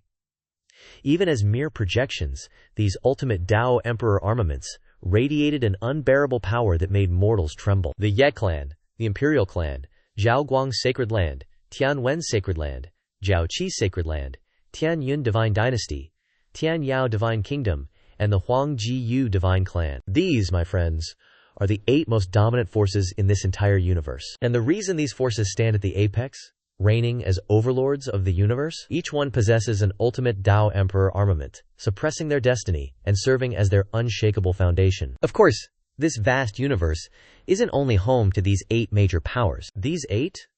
They're just the tip of the iceberg, fam. This expansive universe naturally harbors countless hidden races and clandestine powers. In the current era, some might call them a force to be reckoned with, but they're often targets for multiple factions. Nevertheless, despite whatever hidden dangers lurk, The profound foundations of these 8 great powers still ensure their reign at the universe's pinnacle. As the leaders of these mighty forces took their seats of honor, the great Tao itself manifested into golden lotuses. Tao laws bloomed into brilliant flowers. Radiant light and boundless divine splendor converged, and countless divine intents intertwined. The figure of Jiaoqi Dizu materialized in mid-air. As other magnates took their seats, all respectfully welcomed Jiaoqi Dizu, and likewise, Jiaoguang Dizu. Every single guest rose to their feet, bowing respectfully to the leaders of the great forces now occupying the seats of honor. No need for such excessive formality, honored guests. Please, be seated. Jiaoqi Dizu calmly spoke, her voice measured. I'm sure you've all heard the whispers. At the end of this feast, our Jiaoqi sacred land will unveil a fragment of sacred origin, birthed from the suppression of a human race quasi-emperor within a great emperor forbidden land. Before that though, the rest of the program remains as usual. For this feast, the quantity of divine origin has been doubled. We hope you all maintain harmony, alright? If 2 or more of you fancy the same piece of divine origin, then compete fairly. But if you cause a disgusting, chaotic scene, then you're openly disrespecting our Jiaoqi sacred land. Don't test us. Her voice, dignified, majestic, and utterly regal, echoed across the hall. Throughout the feast, the Jiaoqi Dizu's words continuously reverberated. Many guests' eyes practically glowed with anticipation at the mention of divine origin. Even the leaders of the major powers couldn't help but show a flicker of interest on their faces. Sacred origin? Don't even think about it. Jiaoqi sacred land just brings it out to show off a little, for entertainment. There's no way they'd actually sell it. But divine origin? That's gonna be like a gotcha pull, a treasure blind box. Of course, everyone's hyped up about this. Honestly, this divine origin blind box is a big part of why the Jiaoqi sacred feast attracts so many cultivators in the first place. After all, not much divine origin circulates normally, especially high-grade stuff. Only Jiaoqi sacred land truly has it. So this is a win-win, obviously. Jiaoqi sacred land won't be taking any losses here either. They'll rake in a mountain of spirit stones from selling that divine origin. Talk about killing 2 birds with 1 stone. The sacred feast has officially begun. May all of you enjoy the food and drink. And to the geniuses of the myriad races, if anyone wishes to spar, feel free to step up. Let us all witness your magnificent battle prowess, Jiaoqi Dizu declared. The moment her words faded, Jiaoqi's female cultivators, one by one, began presenting spirit fruits and divine tea before each guest. Then, an elder from the Yaoqi Holy Land waved their hand, bringing out a ton of God source, hyping up all the guests. They brought out divine stones, meticulously inspected them, and then started the auction, one by one. Ye Yu, will you come? From the main seats, as the banquet started buzzing, a flicker of anticipation crossed the Yaoqi emperor's eyes, hidden beneath a stormy facade, as he muttered to himself. While next to him, Ye Qingcheng from the Ye clan incessantly scanned the banquet grounds, as if searching for Ye Yu's whereabouts. Ye Yu, you must come, or I'll have to use another method to bait you right into my trap. You're too dangerous. If I don't get rid of you soon, how can I ever rest easy? On the prodigy seats, Chu Qing clenched her fists, a mix of anxiety and anticipation warring within her. She didn't even have the mood to eat her spirit fruit, feeling like this time, the Yaoqi Holy Land was a bit off, and that little princess from the Yang clan was acting weird too. Ordinary people couldn't sense the anomaly, but the leaders of the other top-tier powers naturally noticed, growing suspicious. They subtly glanced at the Yaoqi emperor and Ye Qingcheng, their brows furrowing slightly. Who knew what kind of shenanigans these two were up to? The entire banquet seemed extraordinarily lively, but in reality, dangerous undercurrents were already swirling beneath the surface. And Ye Yu, the one everyone was looking for, had already arrived at the banquet grounds. It's just that nobody had noticed him yet. After using his divine power to mess with everyone's senses, Ye Yu leisurely sat down at a prodigy seat, munching on spirit fruits and celestial treats, a nostalgic look unconsciously appearing on his face. Thinking about it carefully, this guy hadn't had a proper meal in hundreds of years. Remembering the last time he participated in the Yaoqi Holy Land banquet as a young lad,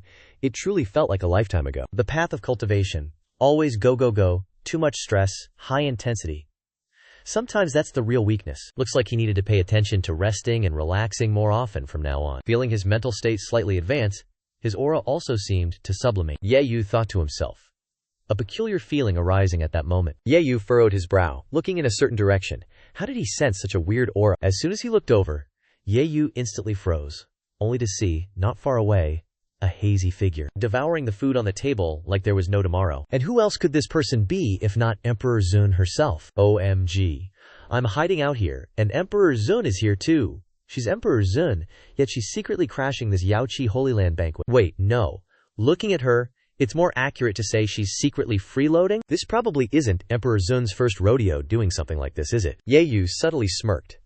And at that moment, Emperor Zun seemed to sense Yeyu's gaze. Her delicate brows couldn't help but furrow slightly, a hint of confusion in her eyes. How could someone recognize my presence? So she unconsciously raised her head. After seeing Yeyu, Emperor Zun was slightly stunned, then nonchalantly lowered her head again, acting as if she didn't know Yeyu, and continued to eat at her leisure. Time passed little by little, and before anyone knew it, the banquet was nearing its end. As the God Source auction concluded, a Yaoqi elder brought out a 3-meter-tall white stone slab. The moment that stone appeared, the surrounding spiritual energy furiously converged towards it, and from the stone, the whispers of the great Tao resonated.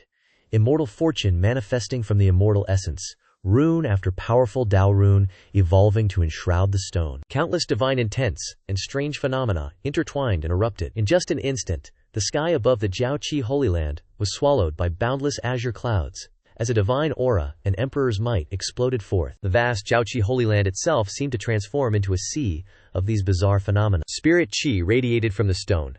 Just taking a breath made one's spirit feel invigorated, as if cultivation itself was rising, and profound insights bloomed. The entire banquet square felt utterly silent with the appearance of this stone. This, right here, was a sacred origin stone. Legend has it, it was born from the very fabric of the cosmos, or rather, contained and enveloped by the rules of the great Tao, even before the primordial chaos unfurled. Each sacred origin stone holds the essence of innate divinity, containing countless, peerless divine artifacts. For those with low cultivation, a sacred origin stone might be useless for an entire lifetime. But for every quasi-emperor, heck, even great emperors, this was an object of absolute yearning. 1 second, 2 seconds, 3 seconds. Time crawled by. The cultivators, holding their breath, eagerly awaiting what divine treasure the sacred origin stone would unveil, suddenly froze. Their eyes were all glazed over in utter bewilderment. Jiaoqi Dizhu, why haven't you cut the damn sacred origin stone yet? Could it be the sacred origin stone truly can't attract Yeyu? On her seat, Chu Qing's face was slightly twisted, her eyes overflowing with unconcealed frustration. This was supposed to be the perfect opportunity, the chance where Yeyu would be least likely to detect anything amiss. If this failed, the next time would be an even harder uphill battle. Yeyu and the Jiaoqi Dizhu exchanged a profound glance, seeming to let out a faint sigh. Liu Mang Shui, why haven't you cut the sacred origin stone yet? Ao Jing, the demon emperor of the heavenly demon divine kingdom, couldn't help but transmit his voice telepathically. And yes, Liu Mengshui was, naturally, the Jiaoqi Dizhu. Successors of Holy Lands, upon ascending to the position of Dizhu, would adopt the Holy Land's name as their title. So like the Jiaoqi Dizhu, Liu Mengshui is her true name. But enough of that. Just as Liu Mengshu was about to speak, Yi Qingcheng suddenly stood up, slamming her hand on the table, and shouted loudly, "Yi Yu! I don't believe you won't come out in the end. The past was just a misunderstanding. Why must you act this way?" A sigh echoed. Yeyu, who had been hidden, slowly dissipated his concealing rules. In an instant, what was, in others' eyes, merely an ordinary Yeyu had restored his true form. His white robes became even brighter, now surrounded by an awe-inspiring aura. Immortal laws interwove, imprints manifesting one after another beside Yeyu's handsome face. His sharp, sword-like brows, yet his eyes shone like stars, truly containing an entire universe. His towering figure stood upright and majestic, like a pillar supporting the heavens, upholding the rotation of the cosmos itself. Every subtle gesture, every lift of his hand or foot, seemed to contain incomparable power. At first glance, he simply looked like one more look, and it's like an immortal king just dropped in. That divine aura so fearsome it makes everyone instantly feel utterly insignificant, trembling from their core, forcing them to bow in reverence. Even without unleashing any pressure or aura, his presence was like an unfathomable abyss, a boundless ocean, making everyone's very essence, qui and spirit, tremble uncontrollably. But wait! Yu Yi Great Emperor was actually hidden right here at the Jade Pond's sacred feast. Everyone's entire being was utterly shaken. This sudden shift left everyone's minds completely blank, like they couldn't even process what just happened for ages. All hail! Yu Yi Great Emperor has descended. A split second later, everyone snapped out of it. From the big shot leaders to the myriad cultivators, they all stood up and bowed their heads in unison. In a solemn and grand display, they all shouted together, "Welcome, Yu Yi Great Emperor!" Whether human or demon, or powerful beings from the myriad races like ancient spirit clans, great saints, or saint kings, all had to pay their respects to Yeyu with utmost reverence. "My thanks, Yu Yi Great Emperor," Yeyu said gently. Everyone carefully stood up, their gazes now fixed on Yi Qingcheng. Yi Qingcheng's veil couldn't hide a thing from Ye Yu's gaze. Beneath it was an exquisitely beautiful, doll-like face, so porcelain white and translucent it looked unreal, not a single pore in sight, yet radiating an innocent, adorable charm. That sweet face was so captivating, it was impossible for anyone to harbor even a shred of hatred or killing intent. But right now, that adorable little face was puffed up with pure indignation, her big, round eyes glaring daggers straight at Ye Yu. Look, between me and Ye Qingcheng, Ye Yu finally stated, it was honestly just one big misunderstanding. Flashback time. Hundreds of years ago, our boy Yi Yu stumbled upon Ye Qingcheng while she was cultivating in a secret realm. She was injured by a spirit beast back then, and Ye Yu, being the MC, instantly saved her. But it wasn't just some casual act of chivalry. Nah, part of it was him knowing Ye Qingcheng used to be the great emperor of the Ye clan back in the day. An empress sealed within a divine source, awakened in this life, meaning he could form ties with the mighty Yi clan. Our boy Ye Yu wasn't about to say no to that, and just like that, Ye Yu got to know Ye Qingcheng. Then, one fateful day, our guy just couldn't help himself, getting curious about what she really looked like under that veil. So while Ye Qingcheng wasn't looking, he stealthily removed her veil. And bro, the result? Pure, unadulterated dog blood drama. Turns out, the Yi clan has this rule. Whoever lifts the veil of their empress must marry her. Facepalm. Ye Yu totally suspected Ye Qingcheng was pulling a fast one on him, but he had no proof. The rule was simple. You lift it, you marry her. No takebacks. Wait, if some random beggar lifted it, would the Yin clan actually accept that? Bro, really? That's a joke. From then on, Ye Qingcheng relentlessly pursued him. But our boy Ye Yu has his own pride, his own arrogance. If he truly had no other path, then fine, whatever. He definitely wouldn't just accept being a little whiteface and immediately agree. His own talent wasn't exactly trash tier, after all. If he married Ye Qingcheng, he'd become the Ye clan's son-in-law, and everyone would mock him for it. He had a man's pride, an unyielding spirit. He wanted to rely purely on his own damn efforts. So what did he do? Our boy Ye Yu ended up joining our Ye clan. Ye Qingcheng instantly dropped her dignified facade, hands on her hips, her aura flaring up as she was about to unleash her fury. But before she could even get a word out, Chu Qing rudely cut her off. Chu Qing hadn't wanted to interrupt, but honestly, she kept watching, and just felt like things were getting seriously out of hand. Bro, are you guys still just chit-chatting? Seriously, women just mess everything up, don't they? Don't you idiots realize timing is precious as life itself? Shouldn't you be seizing the moment right now? Ye Yu, your day of reckoning is here. The 10 directions imprisoning heaven, absolute killing formation. Chu Qing stood up, forming hand seals and roaring loudly. In an instant, countless laws and divine realms manifested from the void, swiftly spreading in all directions, along with an endless stream of destructive, savage, and murderous quid, instantly enveloping the entire banquet square. Attacking the Yu Great Emperor? The big shots, like Ao Qing, felt their minds go completely blank. Whose disciple is this absolute madman? Just an ant hiding in the void, yet daring to clamor about killing the Yu Great Emperor? This Jade Pool Holy Feast definitely has some hidden agendas. In an instant, the big shots snapped back to reality, hair standing on end, bodies numb with dread. They dared not think further. The 7 big shots simultaneously roared. Who dares provoke the Great Emperor? Are you courting death? Your guts are truly enormous. Hearing the shouts from the various factions, Chu Qing sneered disdainfully. Without waiting for their power to recover, Chu Qing began forming hand seals. Today, I'll show you the might of the 10 directions imprisoning heaven, absolute killing formation. Just be good little spectators. Whoever dares move, dies. Why aren't you suppressing him? Right there, Ye Yun stood. Countless refined divine realm laws of order spread out. A majestic heavenly might vibrated into existence, and terrifying power rapidly manifested, as if a massive yin-yang millstone was grinding. As the great formation activated, a new murderous aura instantly erupted. Impudent! This is the Jade Pool Holy Palace. How dare a mere nobody plot against the great emperor and seek death? Just then, the Jade Pool domain lord, Liu Mengshu, suddenly stood up and coldly roared. Not just Chu Qing, but everyone, even Ao Qing, was stunned. Wait, aren't the Jade Pool Holy Land and this guy on the same side? This clown didn't even ally with the Jade Pool Holy Land, yet he dared to cause trouble on their territory? Domain lord. Chu Qing was shocked, angry, scared, and utterly bewildered. Before Chu Qing could finish, Liu Mengshu cut him off. Awaken, ultimate emperor armament. Deep within the Jade Pool Holy Land, boundless immortal light bloomed, and a vast, ethereal, divine artifact seemed to manifest. A second later, brilliant light erupted, seemingly containing the mysterious spatial temporal divine will. Along with auspicious Tao rhyme light, the profound void rapidly shifted, and a mirror imprint appeared. The moment the mirror lit up, Chu Qing's 10 directions imprisoning heaven absolute killing formation immediately shattered. A green light enveloped Chu Qing, suppressing him on the spot, utterly unable to move. The Kunlun mirror, an ultimate emperor armament. The various factions, all the cultivators, were utterly bewildered. They looked at Chu Qing as if he was a complete idiot. Is this guy an actual imbecile? This fool just jumped out, only to be suppressed in an instant. That's making everyone tense up too. They thought they were about to witness an epic battle. But this is all it was? Is this really all the tricks he had up his sleeve? Who gave this guy the courage? Daring to plot against a great emperor, not just plotting, but trying to suppress and kill him? Everyone was stunned. Chu Qing was even more stunned. Although he couldn't speak or move, Chu Qing's face was flushed crimson, his eyes blazing as if spitting fire. Damn it! He was tricked!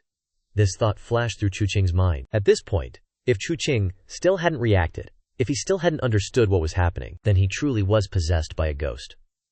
Our boy was played. Chu Qing was absolutely fuming, and beyond confused. He couldn't fathom what this pond master Liu Mengshu was playing at. We said we'd team up, so why'd you suddenly turn on me and sell me out? If he hadn't personally witnessed it in his past life, Liu Mengshu hunting down Ye Yu, Chu Qing would have sworn this was Ye Yu and Liu Mengshu colluding to scheme against him. Don't panic, I still have a chance. As long as that Yi clan girl doesn't betray me, there's still a sliver of hope. Thinking this, Chu Qing's eyes darted towards Ye Qingcheng, his gaze filled with desperate anticipation for her to act. Liu Mengshu, you sly fox, you're really putting on a show for this beast to lure our boy Yu. Meanwhile, Ye Qingcheng, who Chu Qing was desperately banking on, was grinding her teeth in fury. The words she'd originally wanted to tell Ye Yu about Liu Mengshu wanting to kill him were now swallowed back down. She regretted calling Ye Yu out directly. If only she'd known, she should have waited until the banquet was over and secretly sought him out then. HMPH. Good thing I had an epiphany earlier. Ye Qingcheng sneered inwardly. Esteemed guests, our Ye clan has an important announcement to make during this sacred pond banquet. As the thought flashed, Ye Qingcheng's voice, soft yet imbued with divine power, echoed majestically throughout the entire jade pond. At the banquet, what in the world was she planning? Liu Mengshu subtly furrowed her brow, her gaze fixed on Ye Qingcheng. The Ye clan has an announcement? Everyone was still reeling from Chu Qing suddenly popping out and trying to murder Great Emperor Yui. Once the cultivators finally snapped out of it, they stared blankly at Ye Qingcheng. Great Emperor Yui and I have known each other for several hundred years. Since then, I've been head over heels for him, at first sight. Great Emperor Yui, not wanting to rely on the Ye clan, made a vow with me. He would only come to propose after achieving the quasi-emperor realm. I've already reported this to our clan's old ancestor, and our clan's ancestors have also given their permission. Today, I invite all of you to bear witness. Our Yi clan is willing to offer the ultimate emperor weapon, the Waterfire Taiji diagram, as a dowry, awaiting Great Emperor Yui's arrival. Big Bro Yu, our clan's ancestors have awakened. They're waiting for you. When will you come to our door? By the end, Ye Qingcheng was beaming. Her big, round eyes curved into crescent moons as she gazed intently at Ye Yu. At this very moment, the entire Jade Pond banquet fell silent. All the guests were dumbfounded. Liu Mengshu's expression froze stiff, and Chu Qing's hopeful, yearning heart completely crumbled. To use an entire imperial clan as a betrothal gift, and an ultimate emperor weapon as a dowry, all just to marry Ye Yu. Forget everyone else. Even Ye Yu, who knew Ye Qingcheng's mischievous nature well, held his breath, utterly stunned. When did I ever agree to a lifelong union with you? Since when did I promise to come propose? Even I don't know about this. Right then, Ye Qingcheng's, you gay, I'm begging you, please don't refuse, otherwise our Yi clan will lose all face. Ye Yu felt a slight headache. Was this little girl really cornering him? You giz. The clan elders already have opinions about me unilaterally liking you, plus it seems the Heaven's Gate won't open in this era. This is the last chance the clan elders gave me. If you refuse, I'll have to return to the xuanhuan self-seal, waiting until the next era to emerge. Please don't refuse, okay? I know I'm stubborn, but I don't want to miss out, nor do I want to give up on your concerns. I understand. But now that you're a quasi-emperor, what is there left to worry about? Unless you say you don't like me at all, then I'll give up. And also, don't ask me why I like you. What's with feelings, man? You just like someone. Ye Yu, listen to me. Ye Qingcheng just likes you. It has nothing to do with your status. I just simply like you, the person, that's it. Without waiting for Ye Yu to reply, Ye Qingcheng continued. I, Ye Qingcheng, as an imperial daughter, you are the first person I've ever liked, and you'll be the last. If you don't like me, then you're dead meat. Ye Qingcheng's gaze was resolute. In those clear eyes, there seemed to be only Ye Yu's reflection. She stared intently at Ye Yu as she spoke those last words. Ye Qingcheng's voice sounded like she was gritting her teeth, and within that gritted teeth determination, deep anxiety and unease were hidden, as if she was truly terrified that Ye Yu would actually refuse her. This little rascal. Ye Yu smiled, closing his eyes, memories with Ye Qingcheng flashing through his mind. Countless images appeared one after another. Having feelings for Ye Qingcheng?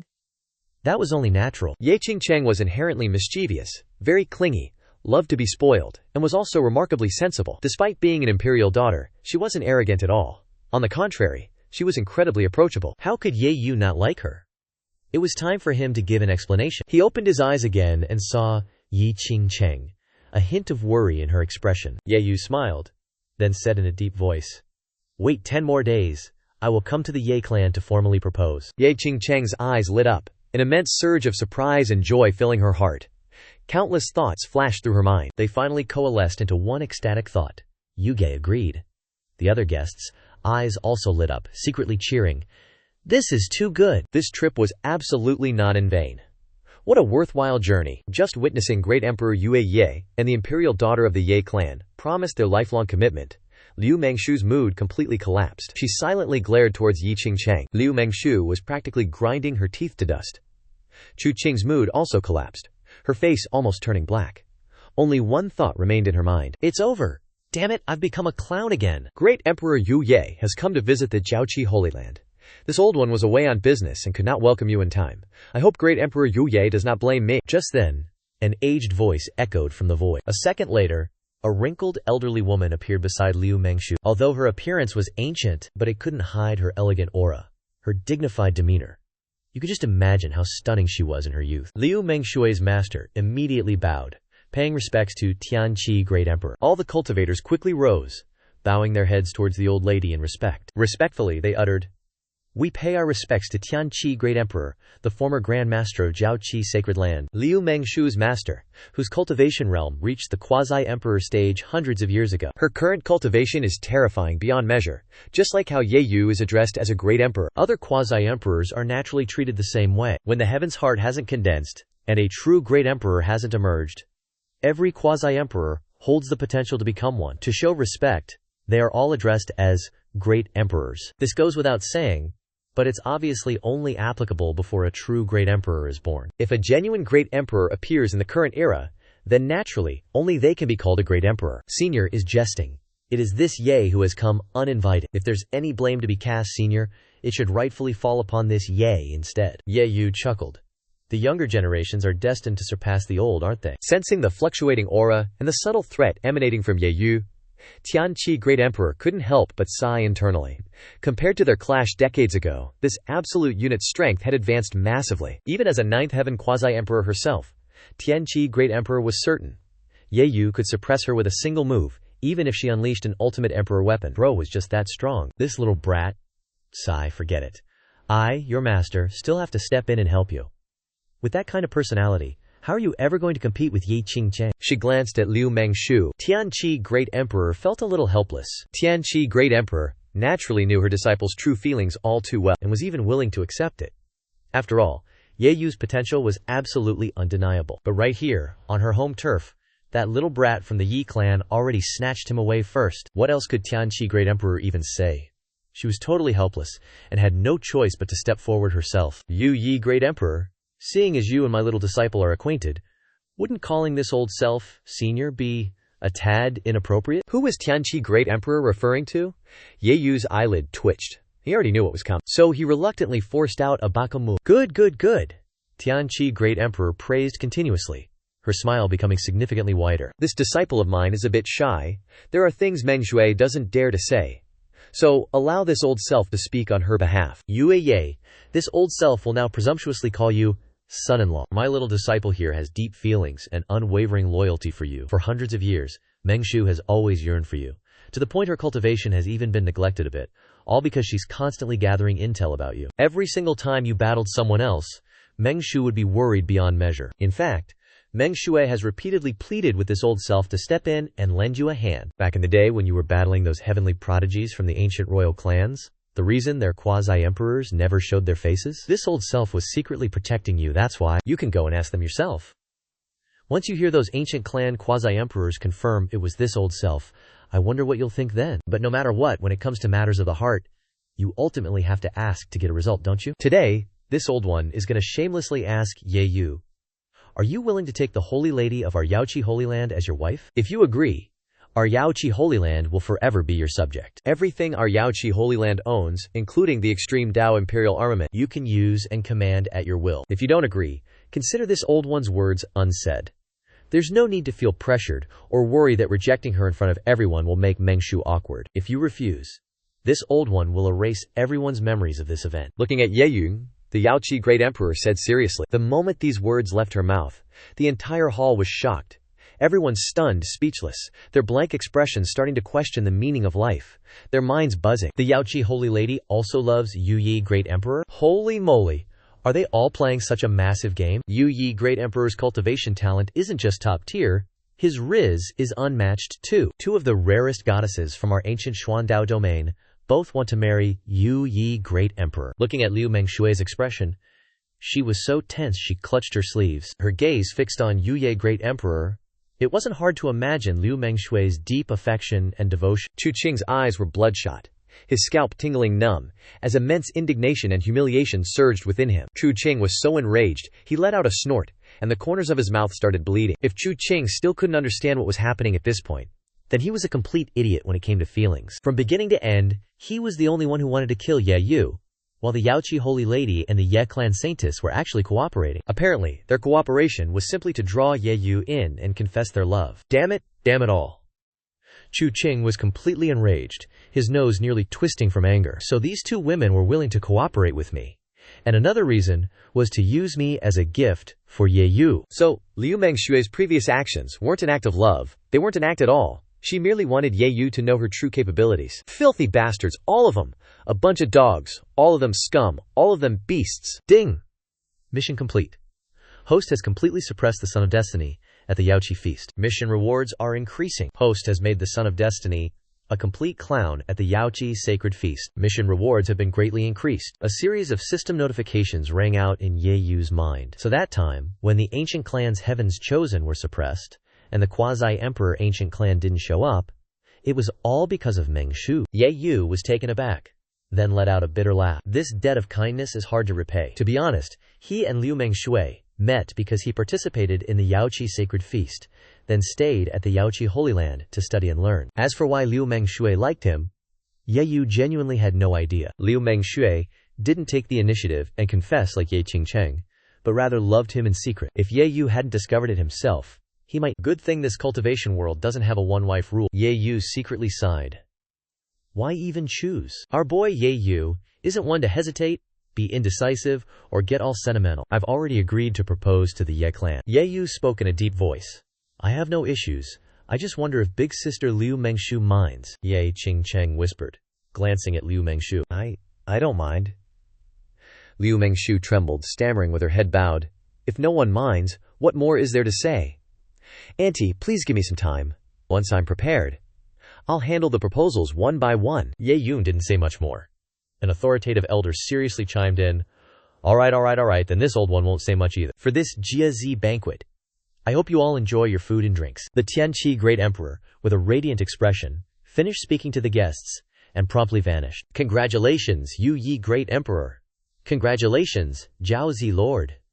And congratulations to the ladies of the Yi clan. All the guests were overjoyed, raising their voices in congratulations. Attending this banquet? Getting to witness such massive drama? And all these good things? Definitely not a wasted trip. Yuge, I'll be waiting for you at the Yem clan, okay? After sending a sound transmission to Ye Yu, Ye Qingcheng hurriedly led the Ye clan descendants away. Liu Mengshu also seemed a bit shy. After presiding over the banquet for the elder of Yaoqi Holy Land, she immediately departed. Great Emperor, how shall we deal with this person? The elder of Jiaoqi Holy Land bowed to Ye Yu, then looked towards Chu Qing. Give him to me. Ye Yu glanced around the banquet, noticing that the various emperors and venerables had already left at some unknown point. He then looked at Chu Qing, raised a hand, and directly sealed Chu Qing, storing him away. This child of destiny was actually a reincarnator. Ye Yu was very interested in his memories. Ding! The child of destiny has been suppressed by the master. The Chi Luck to Zero mission has been completed. Congratulations, Master, for receiving a grand upgrade gift package. Would you like to open the system? As the sound echoed, looking up at the sky revealed the heavenly tribulation beginning to gather. Who knows if it was because Yu had provoked it so many times, but this heavenly tribulation's aura was even more terrifying, with vague, mysterious gray Tao rhymes beginning to circulate and unfold. Our boy just ignored the gathering heavenly tribulation. Yu muttered to himself, "Congratulations, Master, for receiving the Butn secret technique system." As soon as the voice faded, his vision lit up, and a projection appeared before Yu. The Butn secret technique. Devour the heavenly Tao itself. Master the realm secret technique. Use a medium to steal all the heavenly Taoist powers, letting you plunge into the primordial rules of any realm. Devour enough primordial heavenly Tao, and you become the heavenly Tao master himself, presiding over an entire realm and perfectly comprehending the Butn secret technique. Yu raised an eyebrow. Didn't I just meet a child of destiny? Yu seemed to be deep in thought, a brilliant divine light gleaming in his eyes. This came at just the right time. The upper realm is already undergoing massive upheavals, and I fear the future will see it infect all the myriad heavens. If the myriad realms wish to resist the upper realm, then they can only build up their forces and use boundless resources to help me reach the absolute pinnacle. If he could become the master of this universe, or even the 3,000 universes, taking charge of the fundamental heavenly Tao of all realms, then Yu's eyes would light up, and he'd grin. If I unify the 3,000 Tao domains and 3,000 grand universes, and comprehend the 3,000 heavenly Daos, all will converge upon my being. When that day comes, even if I don't ascend to the upper realm, our boy Yu will be absolutely unrivaled. But just as he was dreaming big, a sudden change occurred. Dark clouds spread, smoke billowed, and endless silent darkness gathered from the cosmos. The entire Jade Pond Holy Land seemed to be engulfed, filled with a terrifying aura, as if all creation was returning to naught. Divine chains intertwined in the void. Rules twisting into runes.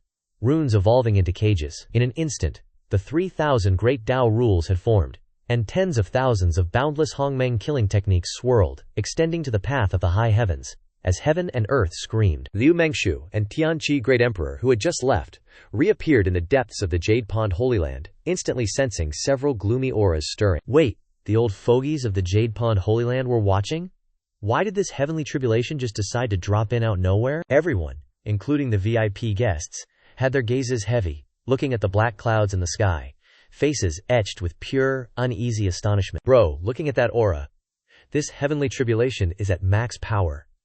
Its terrifying might made even a great sage feel their heart chill, their essence, quilly, and spirit trembling. Is this because of him, that the heavenly Daxu is throwing a tantrum? One of those fated ones with immense luck, fingers twitching, trying to divine. From the depths of the netherverse, the heavenly secrets dropped a bombshell, truly making all the big shots wake up and smell the cultivation tea. That jumping clown imprisoned Yu Great Emperor, so the heavenly Tao is throwing a tantrum and dropping a tribulation? Seriously, why are there so many main characters popping up lately with OP luck? Is the cosmos about to drop some major lore?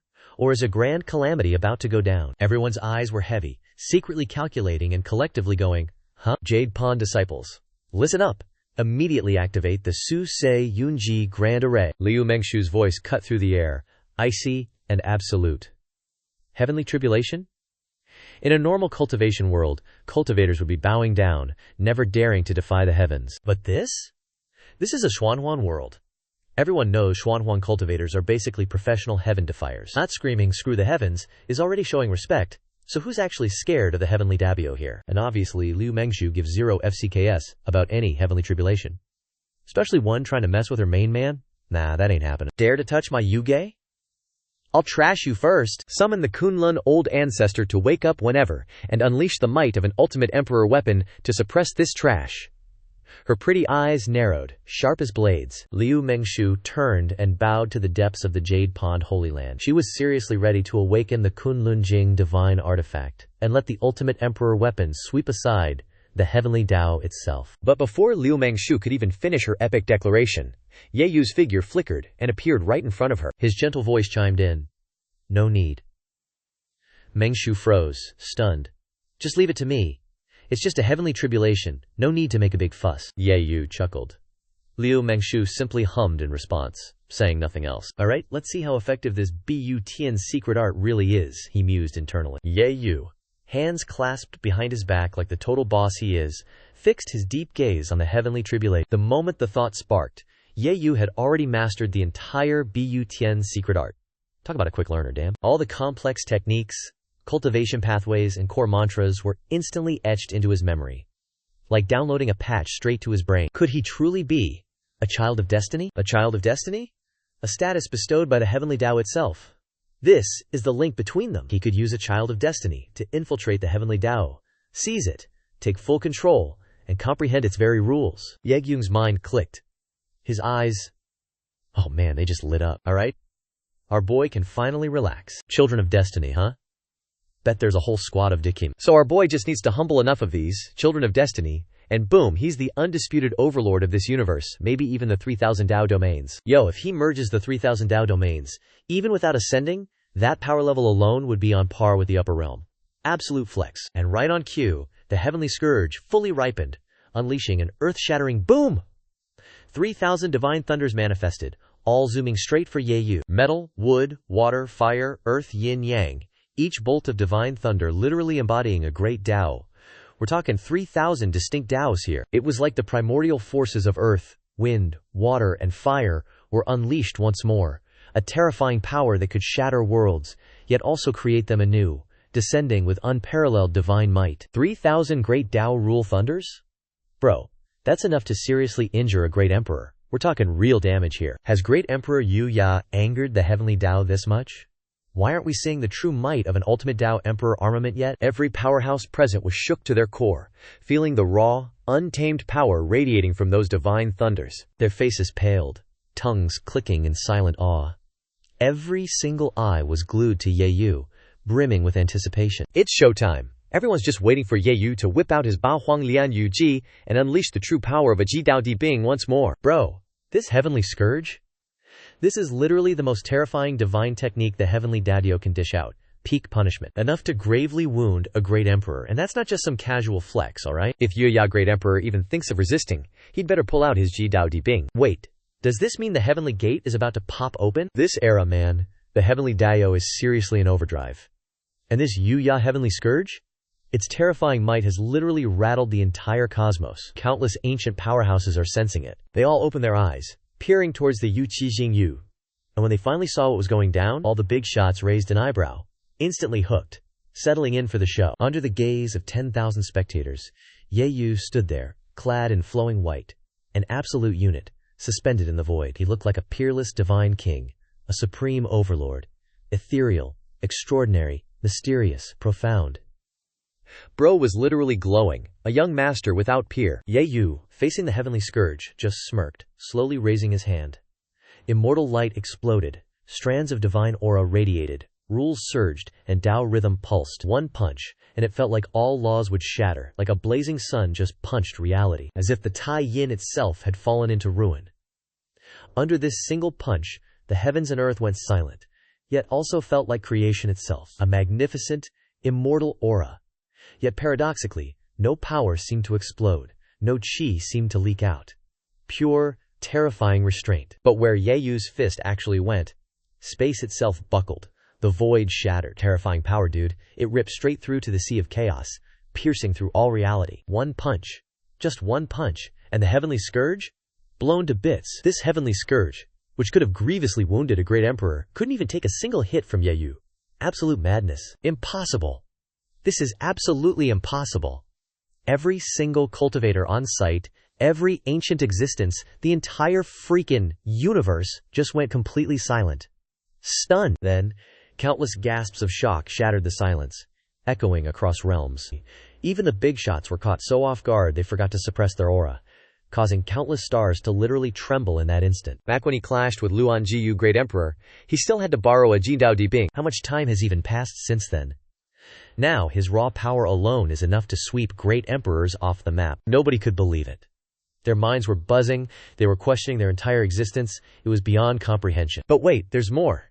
Ye Yu's eyes flared, and the aura around him condensed to its absolute peak, like a quiet ascension, an endless metamorphosis. His burning battle intent erupted into divine flames, coiling around his entire body. With a single stride, Ye Yu soared 10,000 miles, standing atop the entire universe. He was directly confronting the heavenly Taos, mending heaven's secret technique, as it activated. Meanwhile, in the Yu Ming, Chu Qing experienced an aura surge, connecting her directly to the Tiandao, Guantong Tiandi. Within Ye Yu's eyes, divine order itself began to manifest. Reality, in Ye Yu's eyes, shimmered and dissolved layer by layer into pure illusion. All that remained was a massive network of great Dalo rule frameworks.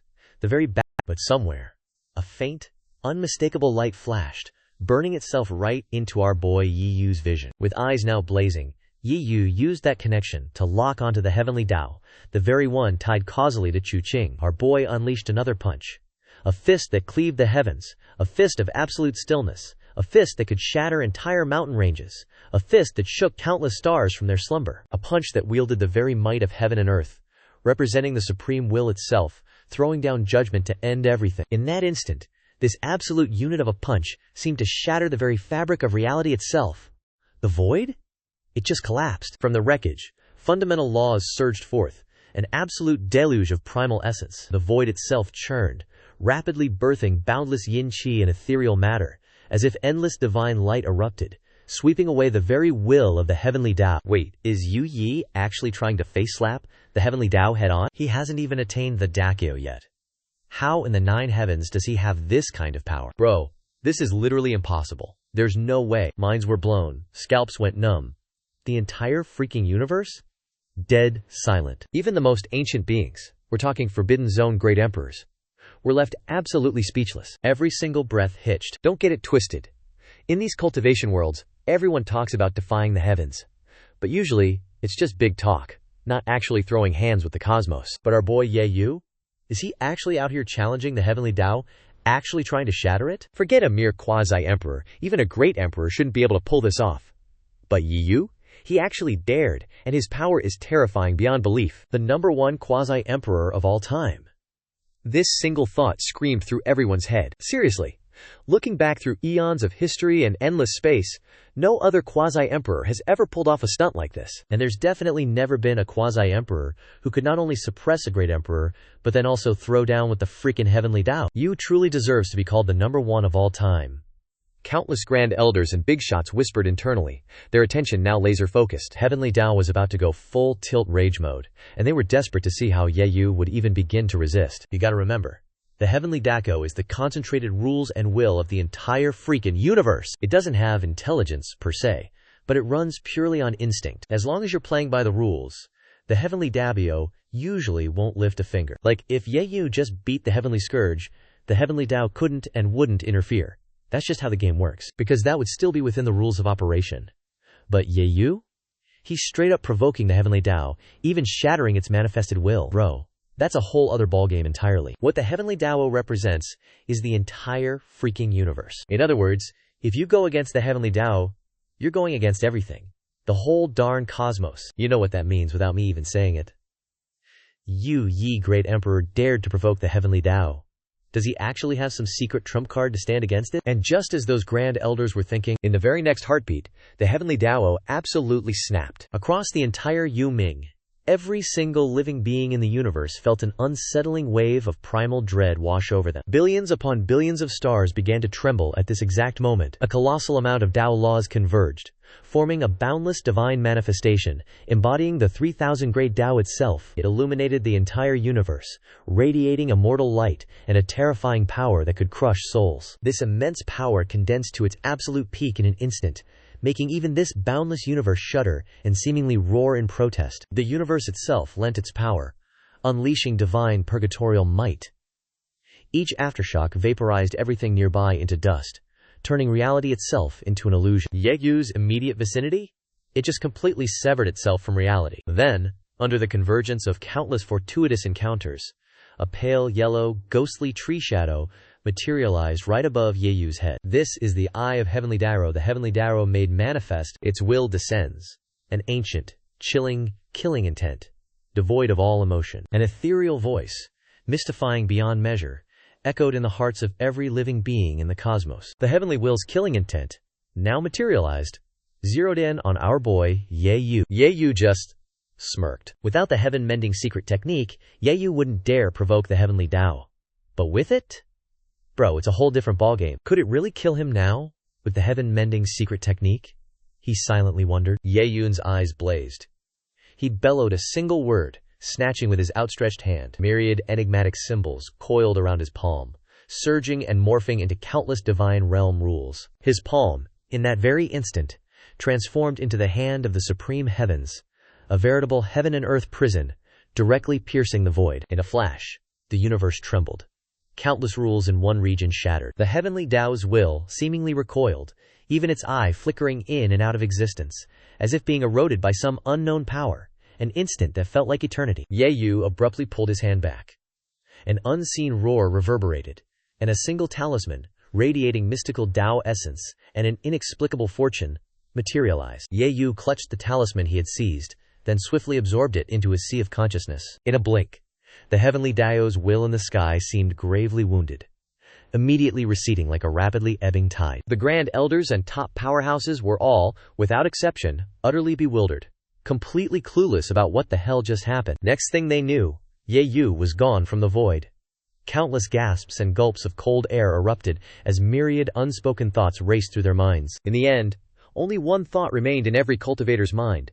Emperor Ye's power was getting scarily deep, unfathomably terrifying. What in the cultivation world was that secret technique? Our boy Ye Yu seemed to have stolen a piece of the heavenly Tao's origin, damaging the heavenly Tao itself. That's why it fled. In various forbidden lands, great emperors sealed within divine origins mumbled, their eyes betraying a look of deep apprehension. If this continues, this absolute unit will become a massive threat. Divine light flickered in the eyes of the great emperors, as if they had come to a certain decision in their hearts. Deep within the cosmos, in a tranquil starfield, after sending a sound transmission to bid farewell to Meng Shui, Ye Yu found a large star and sat down cross-legged. That heavenly Tao power. It is a sea of consciousness. Gazing at the talisman in his sea of consciousness, radiating mystical Tao essence and precious light, Ye Yu muttered to himself, "This is a great Tao rule. Or rather, the very origin of the heavenly great Tao's rules." The insights he gained in the netherworld had enlightened Ye Yu. This rule's omnipotence holds the very authority of heaven. Wherever heaven's will points, Ye Yu can wield its power. Whether standing in the vast cosmos or upon a single star, Ye Yu could invoke the power of heaven to empower himself, making it his own. Not only that, but stealing this origin rule and the omnipotence of the heavenly Tao also enlightened Ye Yu to even more profound mysteries of the heaven-mending secret technique. A complete realm possesses 3,000 great Dao rules. If I can steal all 3,000 great Dao rules, then I'll truly become the master of a realm. This time I wasn't quite proficient enough, so I only snagged one rule. Next time, I'll be smoother. That way, the number of rules I steal will be even greater. Plus, if I grasp all 3,000 grand Dao laws of this universe, then I become the ultimate intermediary, invading and conquering other universes. No need to rely on some measly child of destiny anymore. Our boy can just directly suppress and refine them himself. Ye Yu mused, to put it bluntly. Children of destiny are just intermediaries because heavenly Tao plays favorites with them. Or in other words, it's their karma. But if Ye Yu himself is the heavenly Tao, then no more children of destiny needed. Only then will the heaven-mending secret technique truly live up to its name. When unleashed, it can mend the heavens, capture the heavenly Tao, and even refine the heavenly Tao. Right now, these heavenly laws are just something I borrowed. I need to fully refine them. Only then can I truly say I control the heavenly laws. Once refined, my cultivation should break through by at least one, maybe even two, minor realms. Anticipation flickered in Ye Yu's eyes. This is a law. A primordial law at that. Refining it to break through one or two minor realms is obviously no problem. But first, there's one more thing to take care of. With a casual flick of his hand, Ye Yu released Chu Qing. This regressor might just know which era of the future he came back from. A faint smile played on his lips. Ye Yu wasted no words, directly unleashing his divine sense to search Chu Qing's soul. Unsealing him? Talking to him? Nah, he's just an ant. So what if he's a child of destiny? Ye Yu had zero interest in interacting with him, let alone mocking him. In an instant, countless memories surged forth. Ye Yu casually snuffed out Chu Qing's life, then closed his eyes to meticulously examine Chu Qing's memories. Regressed from 1,000 years in the future, huh? No wonder this clown wanted to off me so badly. Even without a system, I would still dominate an era in the future. I alone am supreme, is just how it is. The system was just an auxiliary. My strength comes from me, not some system. He only reached quasi-emperor after 500 years of cultivation. I've never even touched a system. If I didn't have one, it would only slow down my growth, not stop me from becoming a supreme powerhouse. A long while later, Ye Yu opened his eyes, muttering to himself. Chu Qing's memories were packed with info on future opportunities, and needless to say, Ye Yu was very pleased. Turns out, Children of Destiny are good stuff. Their help couldn't be greater, saving him a ton of growth time. Now, Ye Yu just hopes the future Children of Destiny keep getting better and better. That'd be perfect. The Upper Realm invasion, the 3,000 Dao domains completely falling. Just what level of powerhouse did that drop of Emperor Demon blood come from? A single drop of blood containing such unimaginable power? That's just insane. Thinking about why Chu Qing regressed, Ye Yu's gaze turned serious. So it was, as the Empress said. 1,000 years later, the heavenly gate opens. But it's not for ascension like people thought, but rather the descent of all upper realm powerhouses. Bro, Chu Qing's memories still burned with the absolute chaos after the upper realm's descent. Even he ended up kicking the bucket. The entire myriad realms transformed into a demonic abyss, a desolate burial ground because of it. What a mess. Still got over 900 years? Bet. In Ye Yu's eyes, a divine glow erupted, his battle intent practically roaring. Upper realm descends? A demonic tide swallows the heavens? Fine, bring it on. The original Chu Qing and those memories might have folded, but our boy? He ain't about that life. System activated, and suddenly all these so-called Children of Destiny are just prime XP fodder for him. Plus, 900 plus years to grind? Sheesh. How ridiculously strong Ye Yu can get. Even he can't even fathom it. First, he'll be devouring the Heavenly Dalio's rules. Then, it's go time for the grand plan. Time ain't waiting for nobody, bro. Gotta seize the moment. One deep breath. Flush out all those nagging thoughts. Ye Yu stopped overthinking, slowly closed his eyes, and got straight to cultivating. Who cares if they're Emperor tier? They can't suppress him. Upper realm? So what? If they dare descend. Ye Yu's got that absolute swagger that he can clap all of. Besides, waiting around for the upper realm to drop down and just take a beating? Nah, that's not how our boy Ye Yu rolls. He plans to harness the power of the 3,000 great Dao realms, then unleash a full-scale counterattack on the upper realm. The Primordial God Clan, one of the ancient profound universe's most reclusive factions. Eons ago, the entire ancient profound universe, and even neighboring universes, were under the iron fist of the Primordial God Clan. Back then, their patriarch battled across all lands, ultimately establishing the primordial divine apex and ruling 5 entire grand universes. That reign lasted for ages before finally ending. It was only after the Primordial God Clan patriarch ascended to the upper realm that the entire clan gradually faded into obscurity. Yet, their profound foundations still resonated with cosmic might. An unrivaled existence that simply was. Even current clans like the Ancient Clan, God Clan, Heavenly Clan, Demon Clan, and Human Clan? They're all still just vassal races of the Primordial God Clan. Deep within the Primordial God Clan's hidden minor realm, the true scion of the Primordial God Clan's God-venerate patriarch has unsealed his cultivation this lifetime and is currently in deep enlightenment within the sacred hall. Suddenly, an ominous presence flickered past. Shen Wuqian's eyes snapped open. After a brief moment of, "What the FCK?" quote, his gaze quickly cleared. Where in the cultivation hell is this? Wasn't I just out herding sheep? Why am I suddenly here? He surveyed his surroundings, Shen Wuqian mumbling to himself, totally bewildered, especially when he sensed the terrifying power surging through his new body. That just cranked his confusion to max. This power, even a divine storehouse heavenly ladder saint, or heck, even a great saint, isn't this busted? Shen Wuqian felt like he could just flick his wrist and obliterate a whole damn star. Just then, ethereal currents flooded his mind, and in a flash, countless memories came crashing down. Shen Wuqian closed his eyes, his instincts scrambling to process the data dump. A long moment later, Shen Wuqian's eyes snapped open again, now brimming with an insane amount of pure joy. The true scion of the primordial god Venerate? I actually just body-snatched the son of the primordial god Venerate. Me? A mere janitor disciple from some rinky-dink sect, and I actually managed to body-snatch the true scion of a primordial god Venerate? Haha. With this identity, let's see who still dares to look down on this absolute unit. With this fresh new identity, I'm basically guaranteed to stand at the peak of the entire Dao domain. Shen Wuqian was practically vibrating with joy, a massive, unexpected happiness overwhelming his brain. Our boy felt like he was about to pass out from sheer bliss. Shen Wuqian had no clue how an ant like him managed to body-snatch the direct descendant of a Shenzhen, but who cares about the details? He succeeded, and that's all that mattered. Turns out all those major forces and races everyone knows? Just pawns of the Tai Ji Yu Shen clan? And with the Tai Ji Yu Shen clan's foundation backing me?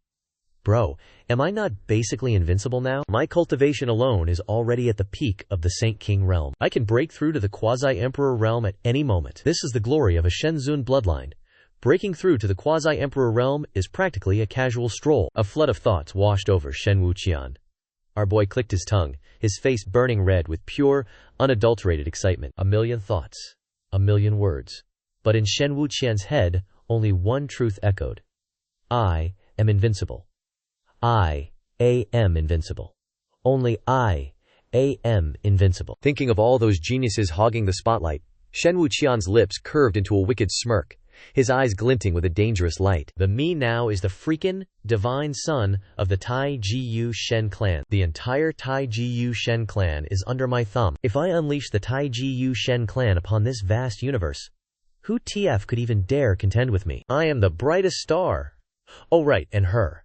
And the me from before. Nah, scratch that. Now I'm worthy enough to make her my waifu. The back of Liu Mengshu, a fleeting image, appeared in the emperor's daughter's mind at the Yaoqi Holy Land. Shen Wuqian licked his suddenly dry lips, a glint of pure avarice flashing in his eyes. Rumor has it that Yaoqi emperor's daughter secretly has a thing for that dog, Ye Yu. Yu Ye great emperor, a mere quasi-emperor, actually managed to defeat a great emperor?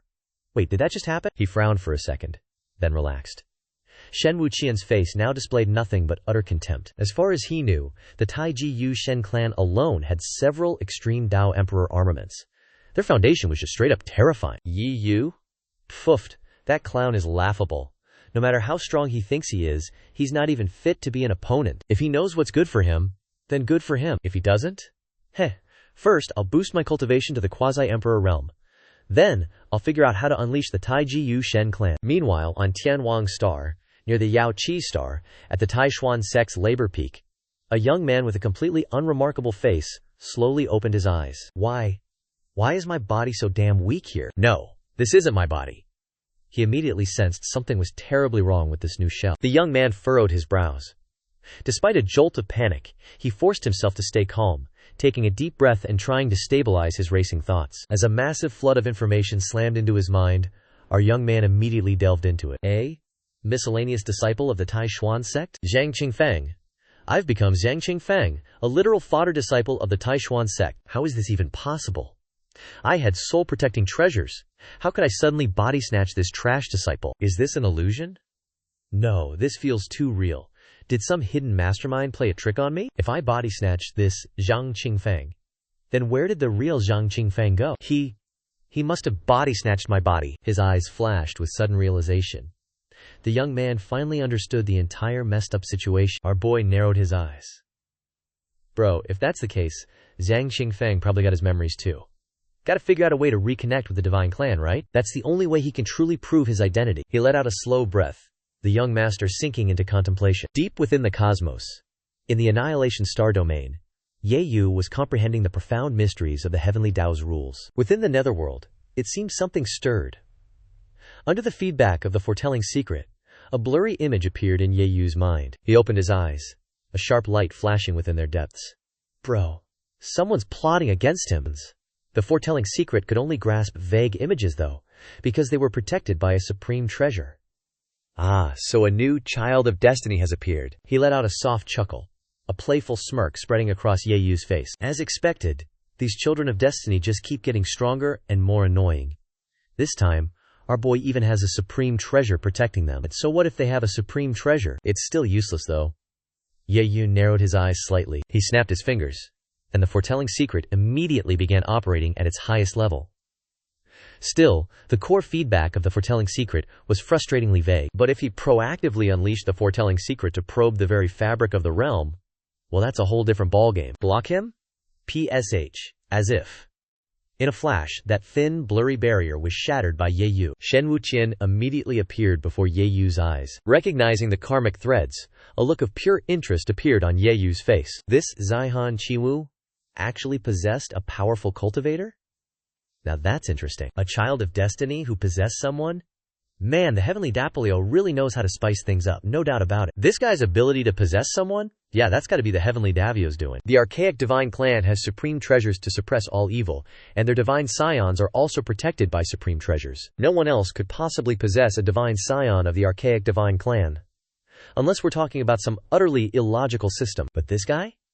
No system to be found, so no doubt it could only be because of something he'd just realized. Ye Yu's mind stirred, and he immediately continued his deduction. If this absolute unit already possessed a divine scion of the archaic divine clan, then where in the 9 heavens is the real Shen Wutian? In a moment, Ye Yu's gaze shifted to a different direction. The Shen Wutian of the past, now Zhang Qingfeng. He appeared in Ye Yu's eyes. Sure enough, a smirk played on his lips as thoughts raced through his mind. If that's the case, our boy Ye Yu already had a plan forming. The archaic divine clan ain't simple, bro. If he plays his cards right, his plan to build up his forces might just get a whole lot smoother. No rush, no rush. Just let this child of destiny jump around and be noisy for a while. After he refines the heavenly Daikyo's rules, there are other important things to handle, one step at a time. Shaking his head, Ye Yu cleared his mind, no longer bothering with this particular child of destiny. Time to go back to comprehending the heavenly Tao's rules. Time slipped away silently. Before he knew it, almost 5 years had flown by. In the Annihilation Star domain, divine intent swirled around him.